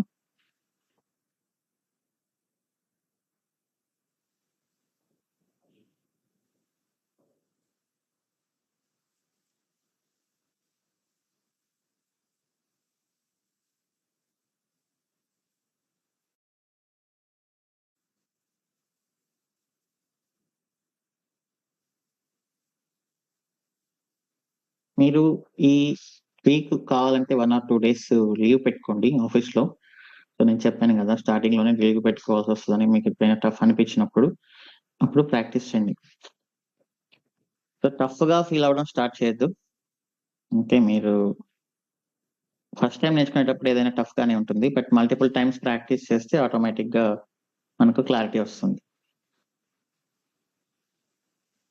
జనరల్‌గా థింక్ చేసి ఏం చేస్తున్నాం అనేది దాని తర్వాత మీరు నోట్స్ రాసుకొని మల్టిపుల్ టైమ్స్ ప్రాక్టీస్ చేయండి కుదిరితే.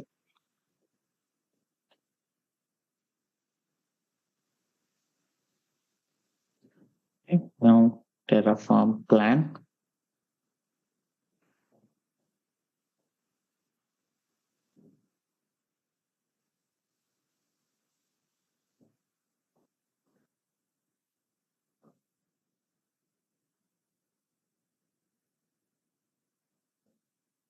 MySQL SG common tags required but nothing is found. So, మనం ఏం చేయాలి ఇక్కడ కామన్ ట్యాగ్స్ అనేది పాస్ చేయాలి. మనం పాస్ చేయట్లేదంట. ఓకే. ఇక్కడ నేను క్రియేట్ చేశాను గానీ వేరియబుల్ పాస్ చేయట్లేదు. పాస్ చేయాలి అంటే I need to pass like this. Common tags equal to var dot common tags. Okay. Left side value fix మనకు మాడ్యూల్ నుంచి వచ్చింది. ఇది మీ ఇష్టం వచ్చినట్లు ఇచ్చుకోవచ్చు మీరు. ఈ var డాట్ కామన్ ట్యాగ్స్ అనేది. ఇక్కడ అవసరమైంది ఏంటంటే వాల్యూ మాత్రమే. ఓకే. మీరు వాల్యూ అనేది పాస్ చేస్తున్నారా లేదా అనేది ఇంపార్టెంట్. అంతేగాని ఈ నేమ్ సేమ్ ఉండాలనేది ఏం కాదు. Okay.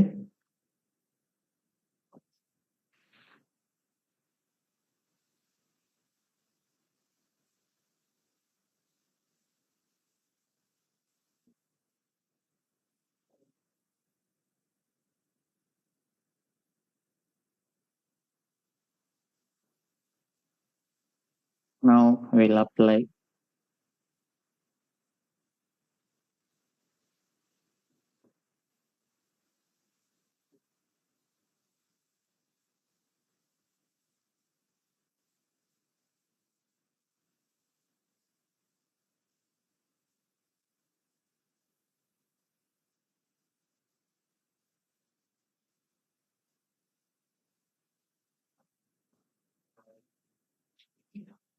expense dev MySQL create అయింది.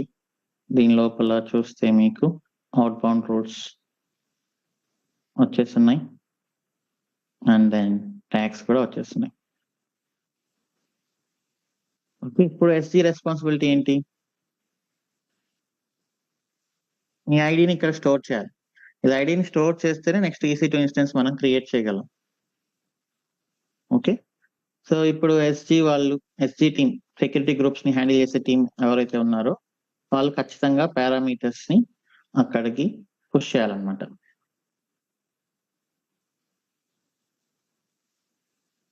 వాళ్ళు ఒక నేమింగ్ ఫాలో అవుతారు. అది మనకు డాక్యుమెంటేషన్ లో ఇస్తారు.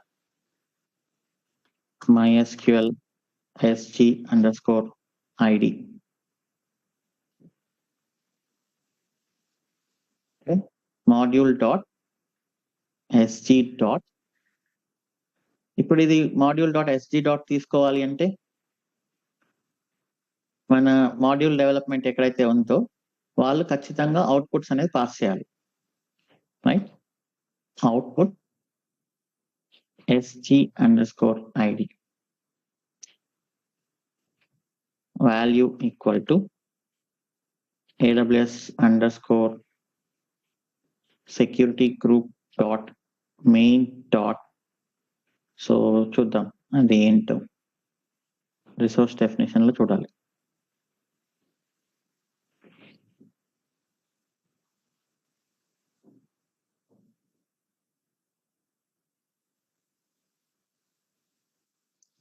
.id. ఓకే.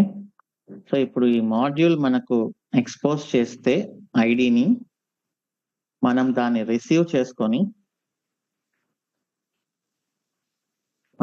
రిసీవ్ చేసుకొని మాడ్యూల్ డాట్ SGID రిసీవ్ చేసుకొని పారామీటర్ స్టోర్ లో ప్లేస్ చేస్తుంది.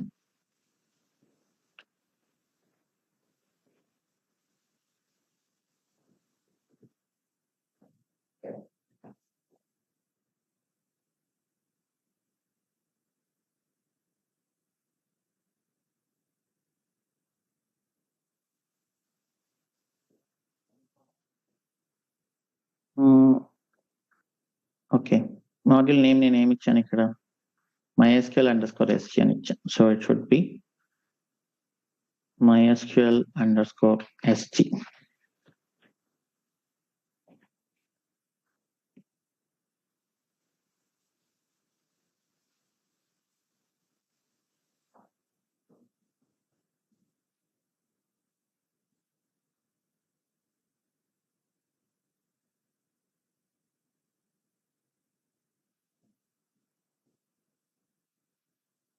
అప్లై చేద్దాం.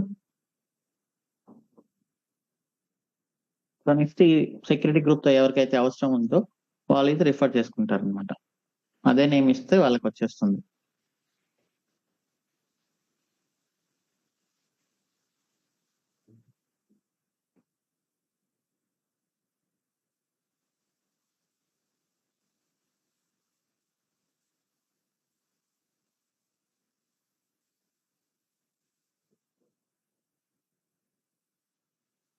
Okay, we can stop till here today. So module development ఇలా చేస్తాం. ఇంకా మనం ప్రతి మాడ్యూల్ డెవలప్ చేసుకుంటూ వెళ్ళలేము, అది టఫ్ గా అనిపించవచ్చు. కాబట్టి నేను మీకు చూపించాను కదా 2 మాడ్యూల్స్. మీకు మాడ్యూల్ డెవలప్మెంట్ ఎలా చేయాలనేది మీకు అర్థమై ఉంటుంది క్లియర్ గా. విపిసి అనేది పెద్ద మాడ్యూల్, సెక్యూరిటీ గ్రూప్ చూసాను. ఇంకా నెక్స్ట్ ఏంటంటే మనం ఎక్స్పెన్స్ ప్రాజెక్ట్ కోసం ఇన్ఫ్రాస్ట్రక్చర్ స్టార్ట్ చేద్దాం. Like load balancers, RDS instances కానీ, ఆటో స్కేలింగ్, ఇవన్నీ స్టార్ట్ చేద్దాం. ఓకే, నేను అవసరమైన కొన్ని కస్టమ్ మాడ్యూల్స్ యూస్ చేస్తాను, కొన్ని ఓపెన్ సోర్స్ మాడ్యూల్స్ యూస్ చేస్తాను, కొన్ని డైరెక్ట్ గా రిసోర్స్ డెఫినేషన్స్ డైరెక్ట్ గా రాసేస్తాను. ఓకే, సో ఇది మీ ప్రాజెక్ట్ లో ఫ్లెక్సిబిలిటీని బట్టి మీరు మాడ్యూల్ యూస్ చేయాలి ఖచ్చితంగా అనేది కూడా ఏమి మ్యాండేటరీ ఏం కాదు. మీరు కావాలనుకుంటే డైరెక్ట్ గా రిసోర్స్ డెఫినేషన్స్ రాసుకోవచ్చు. ఒకటే ప్రాజెక్ట్ ఉంది జాయిన్ డెవాప్స్, మనకేం ఇక్కడ మల్టిపుల్ కాంపోనెంట్స్, అంత పెద్ద ప్రాజెక్ట్ ఏం కాదు. నేను డైరెక్ట్ గా రిసోర్స్ డెఫినేషన్స్ రాసుకుంటాను.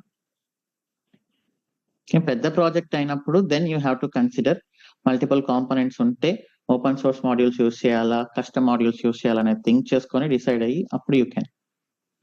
బట్ మనం రిసోర్స్ డెఫినేషన్ ఎలా రాయాలో నేర్చుకున్నాం, ఓపెన్ సోర్స్ కస్టమ్ మాడ్యూల్స్ ని ఎలా డెవలప్ చేయాలో నేర్చుకున్నాం, అండ్ నెక్స్ట్ దాంట్లో మనం ఓపెన్ సోర్స్ మాడ్యూల్స్ కూడా యూస్ చేస్తాం. So let us have few questions. Soumya.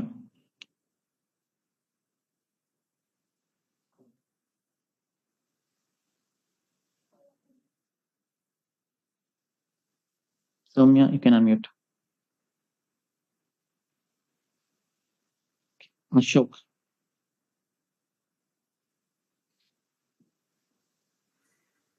Good morning bro.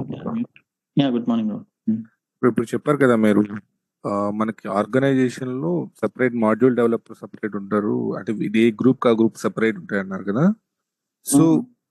So general గా అంటే మన అంటే డెవాప్స్ రియల్ టైమ్ లో మనం అంటే మనం ఏ విధంగా ఎక్స్పెక్ట్ చేయొచ్చు అంటే వర్క్ ని, లైక్ ఇది జనరిక్ డౌట్ బ్రో. జనరల్ గా అంటే మనకి ఇప్పుడు ఏదో ఒక జీరా టికెట్ క్రియేట్ అయ్యింది, ఇది మనకి ఇది రిక్వైర్మెంట్ కావాలి అని చెప్పేసి వాళ్ళు మనకి వాళ్ళ రిక్వైర్మెంట్ సెండ్ చేస్తారు.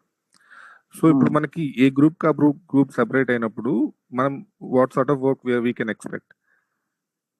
అది నేను అన్ని ఆర్గనైజేషన్స్ లో అలానే ఉంటుందని చెప్పట్లేదు. చిన్న ప్రాజెక్ట్స్ అనుకోండి, మొత్తం ఎవ్రీథింగ్ ఒకరే ఉంటారు. మాడ్యూల్ డెవలప్ చేసేది, మాడ్యూల్ యూస్ చేసేది అంతా ఒకరే ఉంటారు. పెద్ద ప్రాజెక్ట్స్ అనుకోండి, మాడ్యూల్ అందరూ డెవాప్స్ ఇంజనీర్సే, కానీ మిమ్మల్ని సపరేట్ ప్రాజెక్ట్లు వేశారు. ఇప్పుడు మాడ్యూల్ డెవలపర్స్ అన్నప్పుడు ఒక సెంట్రలైజ్డ్ టీమ్ అన్నమాట, అన్ని కాంపోనెంట్స్ కి వాళ్ళే. Okay, they will become centralized team. వాళ్ళకేంటి ఓన్లీ మాడ్యూల్స్ ని డెవలప్ చేయడం వరకే వాళ్ళు. మీదేంటి మిమ్మల్ని సపరేట్ ఒక ప్రాజెక్ట్ లో వేస్తారు, సేవింగ్స్ బ్యాంక్ ప్రాజెక్ట్ లో వేస్తారు మిమ్మల్ని.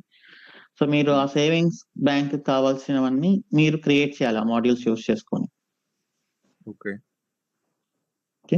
అందరూ డెవాప్స్ ఇంజనీర్స్, మనం ఎక్కడ వాళ్ళని ప్లేస్ చేస్తే అక్కడ.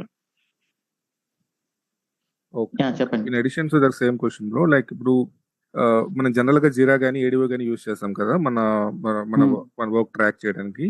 ఇప్పుడు మనం ఇక్కడ ఇంత డీటెయిల్ నేర్చుకుంటాం, ఫైన్. సో మనకి ఇప్పుడు జస్ట్ అన్ ఎగ్జాంపుల్ చెప్పండి ఏదన్నా, అంటే మనకి ఒక జీరాలో ఈ పార్ట్ ఆఫ్ వర్క్ మనకు కావాలి అని చెప్పేసి మనకు టికెట్ రైజ్ అయ్యింది కదా, అలాంటి ఎగ్జాంపుల్ 1-2 ఏమైనా చెప్పగలరు bro?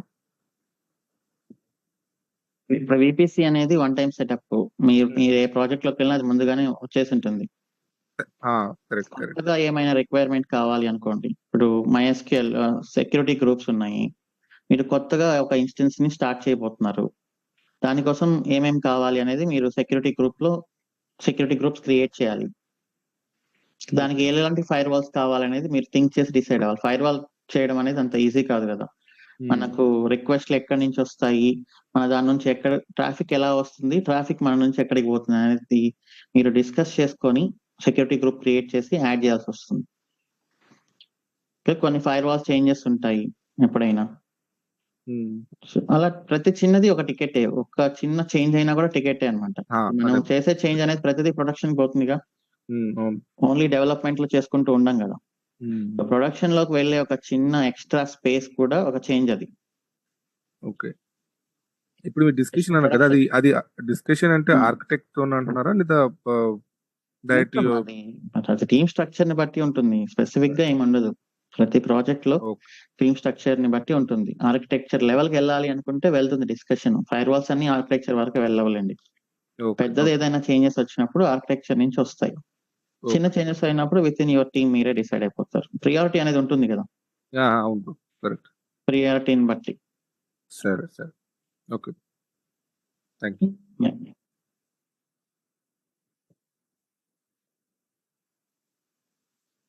It's Priya. Hello Shiv గారు, good morning. Hi, good morning. Shiv గారు, ఒకటి చాట్ లో పింక్ చేస్తాను. ఇది ద మెయిన్ క్వశ్చన్ ఏంటంటే difference between data source output, instance output. నేను ఒక చిన్న ఇది ఇచ్చాను. ఈ రెండు సినారియోస్ లోను మనకి ఫర్ ఎగ్జాంపుల్ పబ్లిక్ ఐపీ రావాలనుకోండి, అది మనం ఇట్లా డేటా సోర్స్ తోటి తెచ్చుకోవచ్చు, ఏడబ్ల్యూఎస్ ఇన్స్టెన్స్ తో తెచ్చుకోవచ్చు. ఈ రెండింటికి డిఫరెన్స్ ఏంటి? ఎప్పుడు ఎలా తెచ్చుకుంటారు? డేటా సోర్స్ దాని పర్పస్ ఏంటి? ఆల్రెడీ ఎగ్జిస్టింగ్ ఉన్న రిసోర్స్ ఇప్పుడు ఈ ఎస్జి మాడ్యూల్ యూస్ చేస్తున్నాను కదా, ఇక్కడ నాకు విపిసి ఐడి కావాలి. విపిసి ఐడి నేను అవుట్పుట్ లోంచి తీసుకోగలనా? తీసుకోవచ్చు. ఎలా? ఇక్కడ లేదులేండి, అంటే మన మాడ్యూల్ నుంచి తీసుకోవచ్చు. మీరు ఏ మాడ్యూల్ లో అయితే ఉంటారో ఆ మాడ్యూల్ క్రియేట్ చేసిన రిసోర్సెస్ లోంచి మీకు కావాలంటే అవుట్పుట్స్ లోంచి తీసుకోవచ్చు. మీరు ఎవరో డెవలప్ చేసి పెట్టిన, ఎవరో క్రియేట్ చేసిన రిసోర్సెస్ లోంచి అవుట్పుట్ కావాలంటే మీకు ఎలా వస్తుంది? So data source. ఇక్కడ అవుట్పుట్ ఎందుకు రాసాం మనం? ఇక్కడ మనమే క్రియేట్ చేసాం కాబట్టి మనం అవుట్పుట్ రాసాం. బట్ వేరే వాళ్ళు ఎవరో క్రియేట్ చేసిన రిసోర్స్ లోంచి మనం అవుట్పుట్ తీసుకురాలేం కదా. మనం క్రియేట్ చేసిన దాంట్లోంచి మనం అవుట్పుట్ తీసుకురాగలం. వేరే వాళ్ళు ఎవరో రాసిన దాంట్లోంచి రిఫర్ చేయాలి అంటే మనం డేటా సోర్స్ అనేది యూస్ చేయాలి. మాడ్యూల్ దేన్ని రిఫర్ చేస్తుంది? ఇది సెక్యూరిటీ గ్రూప్ మాడ్యూల్ రిఫర్ చేస్తుంది. సెక్యూరిటీ గ్రూప్ మాడ్యూల్ లో విపిసి అనేది క్రియేట్ అయిందా? లేదు కదా. ఈ సెక్యూరిటీ గ్రూప్ మాడ్యూల్ ఏ అవుట్పుట్ మీకు ఇవ్వగలుగుతుంది? అది ఏమైతే రిసోర్సెస్ ని క్రియేట్ చేసిందో వాటి అవుట్పుట్ మాత్రమే మీకు ఇవ్వగలుగుతుంది. ఓకే, ఇంకొకటి టిఎఫ్ స్టేట్ ఫైల్ గురించి అండి. మనం ఎప్పుడైతే ఇన్ఫ్రాస్ట్రక్చర్ ప్లాన్ కానీ ప్లాన్ అన్నప్పుడు అది కంపేర్ చేస్తుంది కదా టెరాఫామ్. సో అది యాక్చువల్ ఇన్ఫ్రా తోటి కంపేర్ చేస్తుంది. యాక్చువల్ ఇన్ఫ్రా తోటి మన డిజైర్డ్ టిఎఫ్ ఫైల్ ని కంపేర్ చేస్తుందా, లేదా ప్రతిసారి స్టేట్ ఫైల్ తో కంపేర్ చేసుకుంటుందా? యాక్చువల్ ఇన్ఫ్రా అన్ని కంపారిజన్స్ జరుగుతాయి. ఫస్ట్ మన స్టేట్ ఫైల్ తో యాక్చువల్ ఇన్ఫ్రాస్ట్రక్చర్ కంపారిజన్ జరుగుతుంది. డిజైర్డ్ ఫైల్ అదే మన డిజైర్డ్ టిఎఫ్ తోటి. ఓకే, 3 కంపారిజన్ జరుగుతుంది. యాక్చువల్లీ 3 జరుగుతాయి అంటారా? ఓకే. ఇప్పుడు మన స్టేట్ ఫైల్ రాసిందంటే అది ఐఎస్టీస్ ఉంటుందని కాదు కదా, ఎవరైనా మాన్యువల్ గా డిలీట్ చేసి ఉండొచ్చు. సో అప్పుడు చేంజెస్ డిటెక్ట్ చేస్తుంది అది.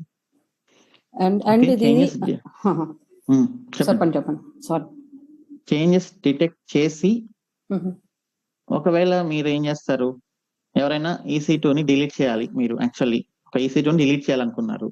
ఐడియల్ వే ఏంటి? టెరాఫామ్ ఫైల్స్ లో కామెంట్ చేయడం, అంతే కదా. కామెంట్ చేస్తే టెరాఫామ్ కి ఏమిటి అర్థం? ఓకే, యూజర్ దీన్ని వద్దనుకుంటున్నాడు, ఐ హ్యావ్ టు డిలీట్ అని.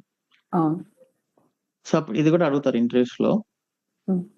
So you have to delete one EC2 instance, but before you apply this change in your Terraform file someone delete it manually.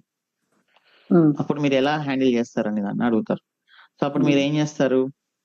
Me Terraform files లో దాన్ని comment చేస్తారు. Comment చేసినప్పుడు ఏం చూస్తుంది టెర్రాఫామ్? మీ state file చూస్తుంది. State file లో ఏమో create చేసినట్లుంది. అవును. యాక్చువల్ ఇన్ఫ్రాస్ట్రక్చర్ లో డిలీట్ చేశారు ఎవరో మాన్యువల్ గా. అప్పుడు టెర్రాఫామ్ ఏం అర్థం చేసుకుంటుంది? ఎవరో దీన్ని మాన్యువల్ గా డిలీట్ చేశారని అర్థం చేసుకుంటుంది. సరే, టిఎఫ్ ఫైల్స్ చూద్దాం అని చెప్పి టిఎఫ్ ఫైల్స్ చూస్తుంది. టిఎఫ్ ఫైల్ లో ఏముంటుంది? డిలీట్ కమెంట్ అయ్యి. చేసి ఉంటుంది. Okay, so let us see that now. దీంట్లోనే ఇది యాక్చువల్ ఇన్ఫో ఎట్లా తెచ్చుకుంటుంది టెరాఫామ్? మనం ఇచ్చే ప్రొవైడర్ అని రాస్తున్నాం కదా ప్రొవైడర్ లోంచి తెచ్చుకుంటుంది. ఎస్. Okay okay. సో బయట ఎవరో మాన్యువల్ గా డిలీట్ చేశారు, టెరాఫామ్ కనిపెట్టింది. బట్ యాజ్ ఎ యూజర్ మీరు కూడా దాన్ని కమెంట్ చేశారు. అప్పుడు టెరాఫామ్ అర్థం చేసుకొని then it will remove it from the state file. Okay okay.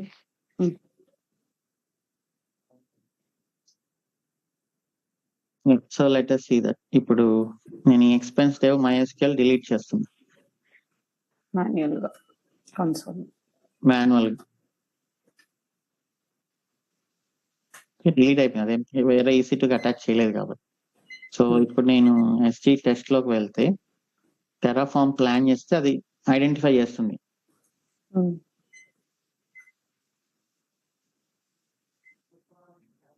ఎందుకు ఐడెంటిఫై చేస్తుంది? మీ దాంట్లో ఏమో మీరు టెరాఫామ్ ఫైల్స్ నాకు సెక్యూరిటీ గ్రూప్ కావాలి అని రాశారు. టెరాఫామ్ స్టేట్ కూడా ఇంతకుముందు నేను క్రియేట్ చేశాను నోట్ చేసుకుంది. బట్ ఎవరో దాన్ని డిలీట్ చేశారు. ఇప్పుడు దాన్ని అది ఐడెంటిఫై చేస్తుంది. ఓకే, పారామీటర్ స్టోర్ యాడ్ చేశాను అది. సో ఇప్పుడు ఏంటిది? 1 to యాడ్ అంటే డిలీట్ చేశారు కాబట్టి మళ్ళీ యాడ్ చేస్తుంది. నాకు అసలు వద్దు కదా అనుకున్నాను కాబట్టి నేను ఇది కమెంట్ చేస్తాను. ఇది కమెంట్ చేసినప్పుడు ఆబ్వియస్లీ ఇది కూడా వర్క్ అవుతుంది కాబట్టి దీన్ని కూడా కమెంట్ చేస్తాను.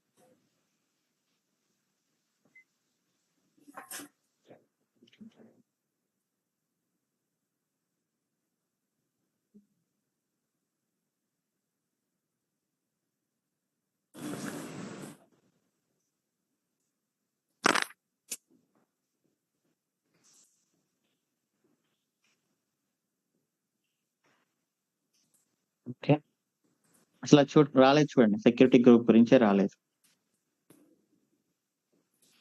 ఓకే.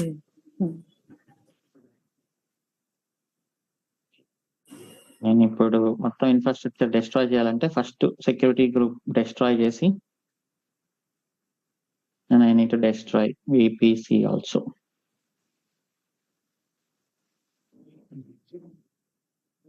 సతీష్ లంక. ఇంకో క్వశ్చన్ ఉందండి. ఇది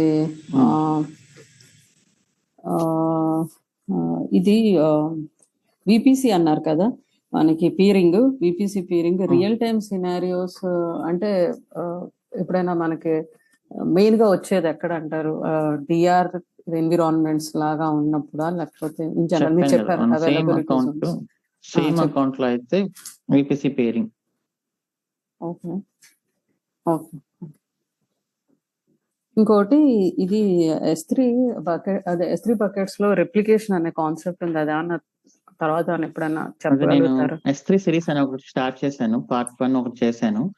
పార్ట్ 2 ఆల్రెడీ షూట్ చేస్తున్నాము. అది ఈ రోజు పబ్లిష్ చేస్తాము. మెల్లగా ఒక 1 by 1 ఫీచర్ మన కోర్స్ అయిపోయే లోపల S3 ప్యారల్ గా యూట్యూబ్ లో రిలీజ్ చేస్తాం.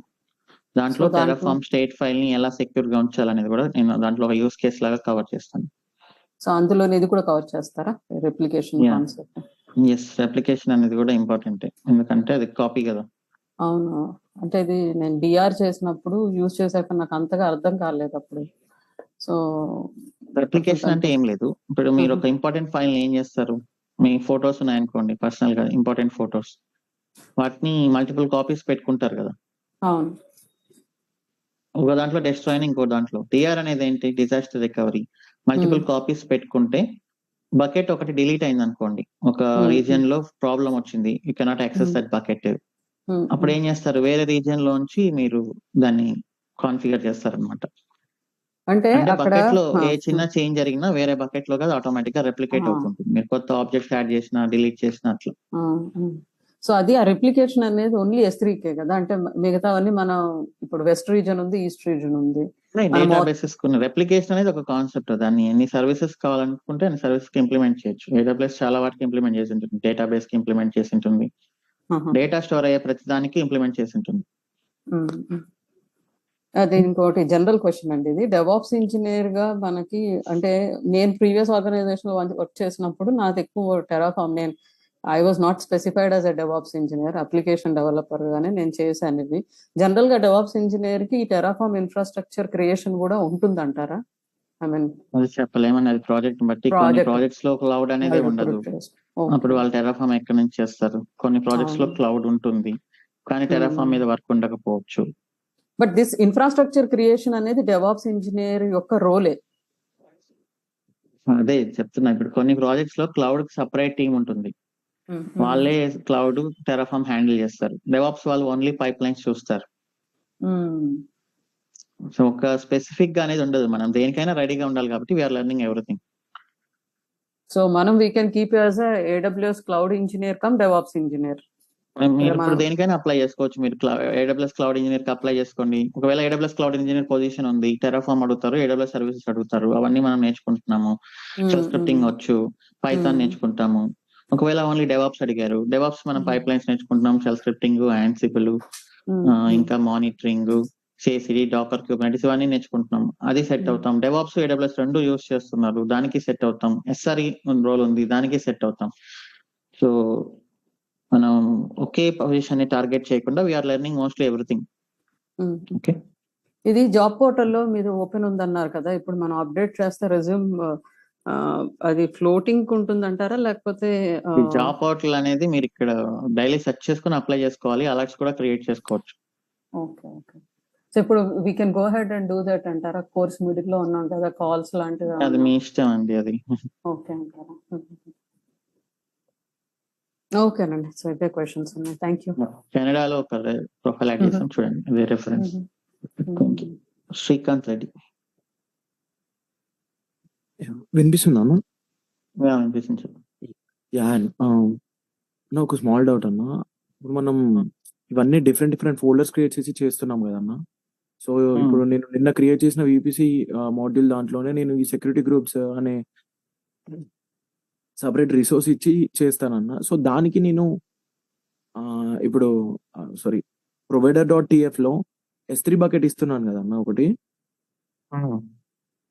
సో దాంట్లో ట్యాగ్స్ లో నేను మళ్ళీ స్పెషల్ గా ట్యాగ్ అని మెన్షన్ చేయాలా? ఒకసారి ప్రొవైడర్స్ ఓపెన్ చేస్తారా? అందులో కీ ఉంది కదన్నా, SG అది ఉంది కదా బకెట్.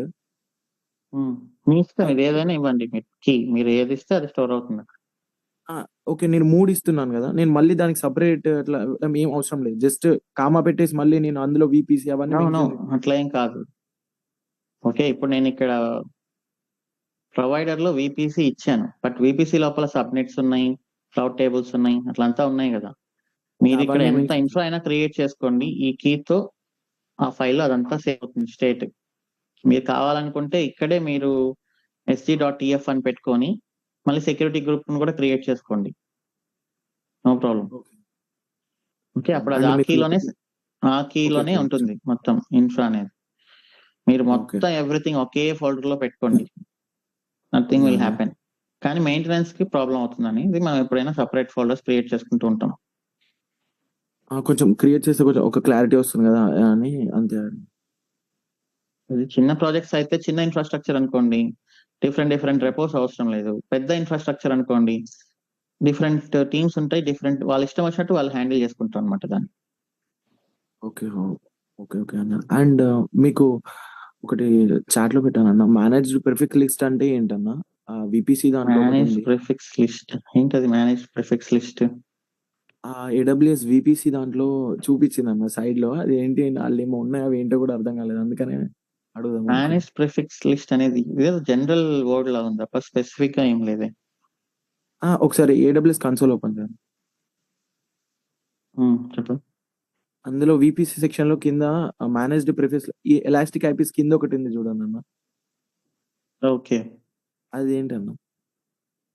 ఇది ఏంటో నాకు కూడా తెలియదు. ఓకే ఓకే అన్న. అండ్ అన్న, ఇది మీరు ఇప్పటిదాకా SRE ఇంజనీర్ అంటే చెప్తుంటే, లైక్ SRE ఇంజనీర్ అంటే ఒక సైడ్ రేంజెస్ అన్నిటిని ఒక లిస్ట్ లో పెట్టుకున్నారు అంతే. ఓకే. ఎస్ఆర్ ఇంజనీర్ అంటే ఎస్ఆర్ ఇంజనీర్ అంటే ఏంటన్నా? అంటే వాట్ దే డూ? ఎస్ఆర్ అంటే స్పెషలైజ్డ్ మన ఏంటి? టూల్స్ ని డౌన్ అవ్వకుండా చూడడం. ఓకే. సైట్ రిలయబిలిటీ అంటే ఏంటి? లైక్ రిలయబిలిటీ అంటే వితౌట్ ఎప్పటికీ డౌన్ అవ్వకూడదు, ఎప్పటికీ యాహ్! ప్రాబ్లం వితౌట్ ఇష్యూస్ రాకూడదు. చూసి. యాహ్! సైట్ రిలయబిలిటీ అంటే ఏంటి? మీ సైట్ ఎప్పటికీ డౌన్ అవ్వకూడదు. ఓకే. మీ వెబ్సైట్ లో ఎప్పటికీ డౌన్ అవ్వకూడదు. ఎప్పటికీ డౌన్ అవ్వకూడదు అంటే ఏం చేయాలి? కంటిన్యూస్ గా మనం మానిటరింగ్ చేస్తూ వచ్చే ప్రాబ్లమ్ ని ముందుగానే డిటెక్ట్ చేయాలి. ఇప్పుడు ఒక EC2 ఇన్స్టెన్స్ మెమరీ అనేది ప్రతిరోజు 10% పెరుగుతుంది అనుకోండి. యాహ్! అన్న. ఈ రోజు 10 ఉంది, రేపు 20 ఉంది, రేపు ఎల్లుండి 30 ఉంది. సో అది ఆబ్వియస్లీ 10 days తర్వాత 100 అవుతుంది. హుహు. మనం ఆ ప్యాటర్న్ ని ముందుగానే ఐడెంటిఫై చేయాలి. ఓకే. అప్పుడు ఎలా ఐడెంటిఫై చేస్తారు? 5th డే రోజు, 6th డే రోజు ఇదేంటి కంటిన్యూస్ గా పెరుగుతుంది అనేది ముందుగానే ప్రాబ్లం ఐడెంటిఫై చేసి prevention is better than cure అనే పాలసీలో వెళ్ళాలి.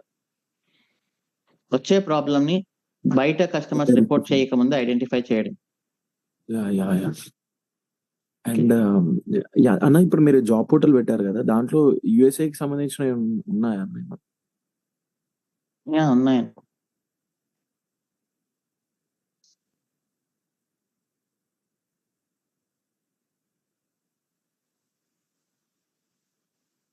ఓహ్! యాహ్! ఉన్నాయి. గాట్‌చా. ఓకే. ఓకే అన్న. Thank you. హాయ్ శివ గారు. రవిశంకర్. సతీష్. హాయ్ శివ గారు, నన్ను మర్చిపోయారు. చెప్పండి. రియల్ టైం అంటే వాళ్ళు ఇంటర్లో అడిగారు.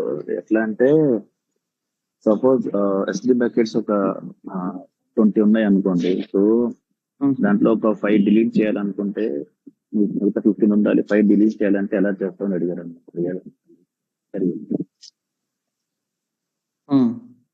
సో అది పర్ ఈచ్ రాసి మనం ఏమైనా మెయిన్.pf లో ఏమైనా మెన్షన్ చేయాలి, లేదంటే నేను చూసా ఆన్లైన్ లో చూస్తే ఐఫోన్ టార్గెట్ డిస్ప్లే అని కొట్టి రిసోర్స్ నేను ఇచ్చాను. బట్ ఒక ఫైల్ లో 20 ఉన్నాయి, అందులో 5 డిలీట్ చేయాలంటేనా?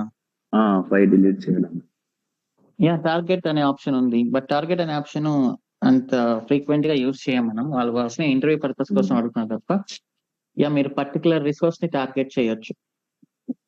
అదే ఒక 5 బకెట్స్ డిలీట్ చేయాలన్నా, 5 ఇన్స్టెన్సెస్ డిలీట్ చేయాలన్నా ఒక 100 సర్వర్స్ లో నువ్వు ఎట్లా స్టేట్ ఫైల్ ఎట్లా నువ్వు అప్డేట్ చేస్తావు, ఎట్లా డిలీట్ చేస్తావు? స్టేట్ ఫైల్ ని టచ్ చేయకూడదు first of all. Okay, safe వే ఏంటి అంటే వాటిని కమెంట్ చేయడం, ఆ బకెట్స్ ని. ఒకవేళ మీరు లూప్ లో పెట్టారనుకోండి 100 బకెట్స్ ని, లూప్ లో పెట్టినప్పుడు వాటి ఇన్ఫర్మేషన్ ఎక్కడో దగ్గర ఇచ్చింటారు కదా. ఫర్ ఎగ్జాంపుల్ ఇప్పుడు సబ్నెట్స్ ఉన్నాయి, మనకు లూప్ లో పెట్టాం మనం సబ్నెట్స్. ఇక్కడ నేను ఇప్పుడు దీన్ని కానీ కమెంట్ చేస్తే నాకు సైజ్ ఎంత అవుతుంది? సైజ్ ఒకటే అవుతుంది. అప్పుడు లూప్ లోకి వచ్చినప్పుడు ఒకటే క్రియేట్ అవుతుంది. ఓకే, టార్గెట్ యూజ్ చేయడం అనేది అంత సేఫ్ కాదు. స్టేట్ ఫైల్ ని మనం ఎక్సెప్షనల్ కేసెస్ లోనే టచ్ చేస్తాం. ఓకే, టార్గెట్ అనేది కూడా ఎక్సెప్షనల్ కేసెస్ లోనే టెస్ట్ చేస్తాం. మీకు కావాలంటే టెర్రాఫార్మ్ టార్గెట్ అనేది ఉంటుంది, చూడండి. మనం చెప్తానులేండి, నేను ఇంకా టైం ఉంది.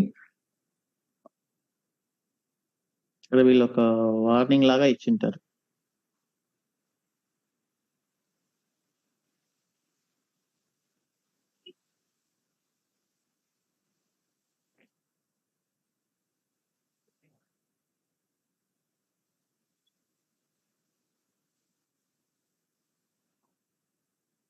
మీరు అడిగిన క్వశ్చన్ లో ఆ 5 డిలీట్ చేయాలంటే ఒకవేళ లూప్ లో పెట్టి క్రియేట్ చేస్తుంటే ఆ 5 ని తీసేయడము, కోడ్ ని కమెంట్ చేయడము. స్టేట్ ఫైల్ మాత్రం టచ్ చేయకూడదు ఎప్పుడు కూడా. సో మరి స్టేట్ ఫైల్ ని అప్డేట్ అంటే ఎట్లా దాని తర్వాత స్టేట్ ఫైల్ అప్డేట్ చేయాలి? ఇప్పుడు మీరు ఇది కమెంట్ చేస్తే, ఇప్పుడు నేను ఇది నాకు వద్దనుకుంటున్నాను నేను. ఓకే, నేను కమెంట్ చేస్తే ఏమవుతుంది? ఇప్పుడు నాకు ఇది వద్దనుకుంటున్నాను, నాకు కమెంట్ చేస్తే ఏమవుతుంది? కమెంట్ చేసి అప్లై కొడితే ఓకే, అప్డేట్ అవుతుంది. స్టేట్ ఫైల్ ఆటోమేటిక్ గా 5 రిసోర్స్ అంటే మనం ఇంకా ఈచ్ ఫర్ లూప్ రాసి అప్డేట్ చేయాలి. ఇంకా డిలీట్ రిసోర్స్ డిలీట్ లూపో కౌంట్ లూపో ఏదో ఒకటి రాసుకుంటారు కదా. ఏదో ఒకటి Okay. రాసుకున్నప్పుడు ఇక్కడ నేను కౌంట్ అనేది నేను దీంట్లోంచి తీసి ఇందాక మీకు చెప్పాను, దీంట్లోంచి తీసేస్తున్నా, నేను ఒకటి రిమూవ్ చేస్తున్నా. అప్పుడు మీరు అప్లై కొట్టినప్పుడు ఏమవుతుంది, ఓకే, అదే అప్డేట్ అవుతుంది. సైజ్ ఎంత అవుతుంది, సైజు ఒకటే ఉంటుంది. టేబుల్ కదా, ఇక్కడ సైజ్ ఎంత అవుతుంది, అప్పుడు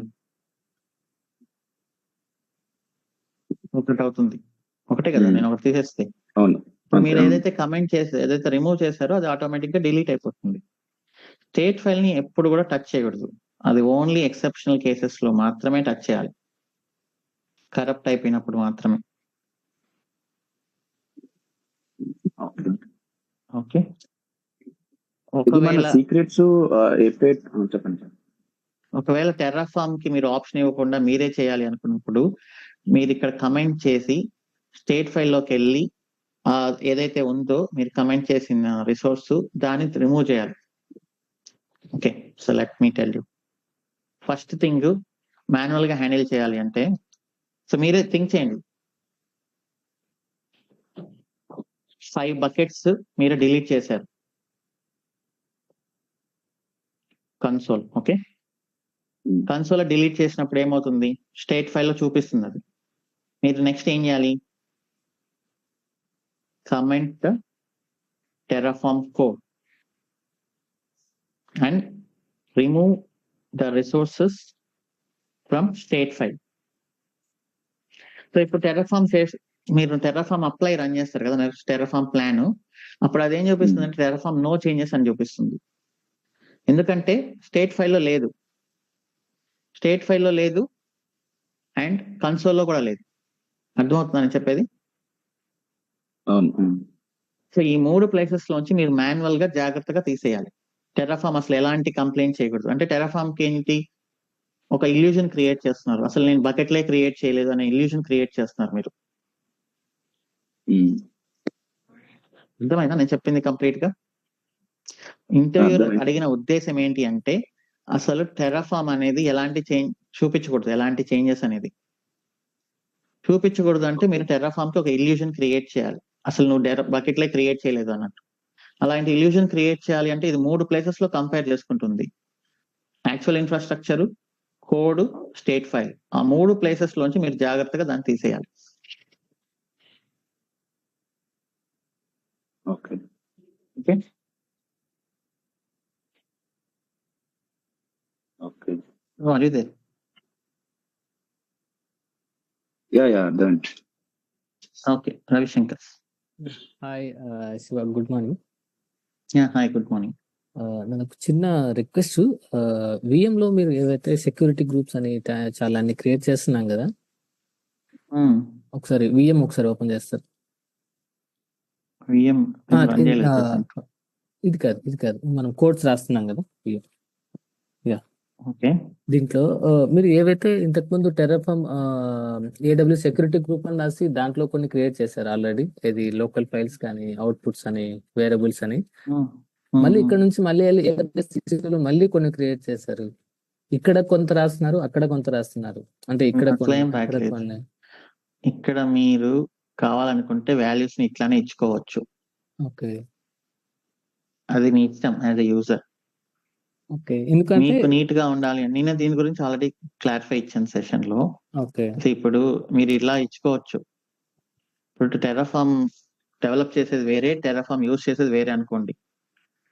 వాళ్ళ కోడ్ వాళ్ళు రాస్తారు, అప్పుడు మీకు అసలు వాళ్ళు ఏం రాస్తారో కూడా తెలియదు కదా. అవును వాళ్ళు ఏం రాస్తారో మనకు అనవసరం, మనం పారామీటర్స్ పాస్ చేయాలి. నేను ఓకే ఇలా అయినా ఇచ్చుకుంటాను, ఇలా అయినా ఇచ్చుకుంటాను, అది మీ ఇష్టం. ఓకే ఓకే, ఇప్పుడు నేను చూడండి ఇక్కడ డైరెక్ట్ గా ఇచ్చాను, అలానే ఇవి కూడా మీరు డైరెక్ట్ గా ఇచ్చుకోవచ్చు కావాలంటే. కానీ మంచిగా కనిపించాలి అంటే మీరు కూడా టెర్రాఫామ్ డెవలపరే కదా, మాడ్యూల్ డెవలప్ చేసే వాళ్ళే డెవలపర్స్ కాదు. Developer. టెర్రాఫామ్ డెఫినేషన్స్ రాసే వాళ్ళంతా టెర్రాఫామ్ వచ్చిన వాళ్ళే, కాకపోతే మీరు ఒక టీమ్ లో పడ్డారు, వాళ్ళు ఇంకొక టీమ్ లో పడ్డారు. ఓకే ఓకే సో మీరు వచ్చి నేను ఒక నార్మల్ సేవింగ్స్ బ్యాంక్ ప్రాజెక్ట్ లో వేసి నేను సపరేట్ గా టెర్రాఫామ్ మాడ్యూల్స్ డెవలప్ చేసుకుంటాను, నాకు కూడా వచ్చు అన్నారు అనుకోండి, అదంతా నువ్వు చేయాల్సిన అవసరం లేదు. నువ్వు రాసుకున్న డెవలప్ మాడ్యూల్స్ మళ్ళీ వేరే వాళ్ళకి మేము అట్లా చేయలేము, ఆల్రెడీ డెవలప్ చేసినారు, అవి యూస్ చేసుకోండి అని చెప్తారు అంతే. Okay okay. ఇంకొక క్వశ్చన్, బేసిక్ క్వశ్చన్ యాక్చువల్లీ ఇది. మీరు అప్పుడప్పుడు ఆన్‌లైన్‌లో చెక్ చేస్తున్నారు. గూగుల్‌లో ఏమేమి కావాలి, ఏమేమి అన్ని చెక్ చేస్తున్నారు కదా! అది మాకు అప్పుడే చెక్ చేయాలని మాకెలా ఐడియా వస్తున్నది? అంటే ఎట్లా ఐడెంటిఫై చేయాలి? తెలియనప్పుడు ఎప్పుడైనా చెక్ చేసుకోవచ్చు. అందరికీ సింటాక్స్‌లు ఏమి హార్డ్‌గా గుర్తుండవు కదా! హార్డ్‌గా గుర్తుండవు కదా! అందుకే అప్పటికప్పుడు గుర్తు రావాలంటే కష్టం. అంతే ఎవరైనా ఏ టెక్నాలజీ అయినా గూగుల్‌లో సెర్చ్ చేయకుండా ఎవరు చేయగలరు చెప్పండి? Yeah! Okay. And final question అండి. ఈ టెర్రాఫార్మ్ స్టార్ట్ చేసినప్పటి నుంచి ఫర్ ఎగ్జాంపుల్ ఇప్పుడు దగ్గర దగ్గర మనకు 7, 8 క్లాసెస్ దగ్గర దగ్గర 8 క్లాసెస్ ఏమో అయిపోవచ్చినాయి టెర్రాఫార్మ్ మీద 8-9. చేసినప్పుడు మీరు చెప్పినప్పుడు అంతా ఓకే ఉంది గానీ, మళ్ళీ చేస్తుంటే మళ్ళీ గుర్తు రావట్లేదు. అంటే ఇప్పుడు first for example third class చేసాము. ఇప్పుడు సెవెంత్ క్లాస్ చేస్తున్నాం. మళ్ళీ థర్డ్ క్లాస్‌లో ఏం జరిగిందని చెక్ చేస్తే అప్పుడు ఏం చేసామని మళ్ళీ ఇంట్రెస్ట్ అంతగా మళ్ళీ గుర్తు రావట్లేదు. అంటే ఏంటి దానికి ఇంకా మనం డైరెక్ట్‌గా డైలీ ప్రాక్టీస్ చేయాల్సిందే అంతే. ఇంకా నోట్స్ రాసుకోండి, చూసుకుంటూ ఉండండి. మల్టిపుల్ టైమ్స్ ప్రాక్టీస్ చేయడం ఇంకా అంతకు మించి ఇంకేముంటుంది సొల్యూషన్. ఓకే. అంతే. Okay. Thank you. Thank you so much. That's all for today's session. See you tomorrow. Have a nice day. Bye bye.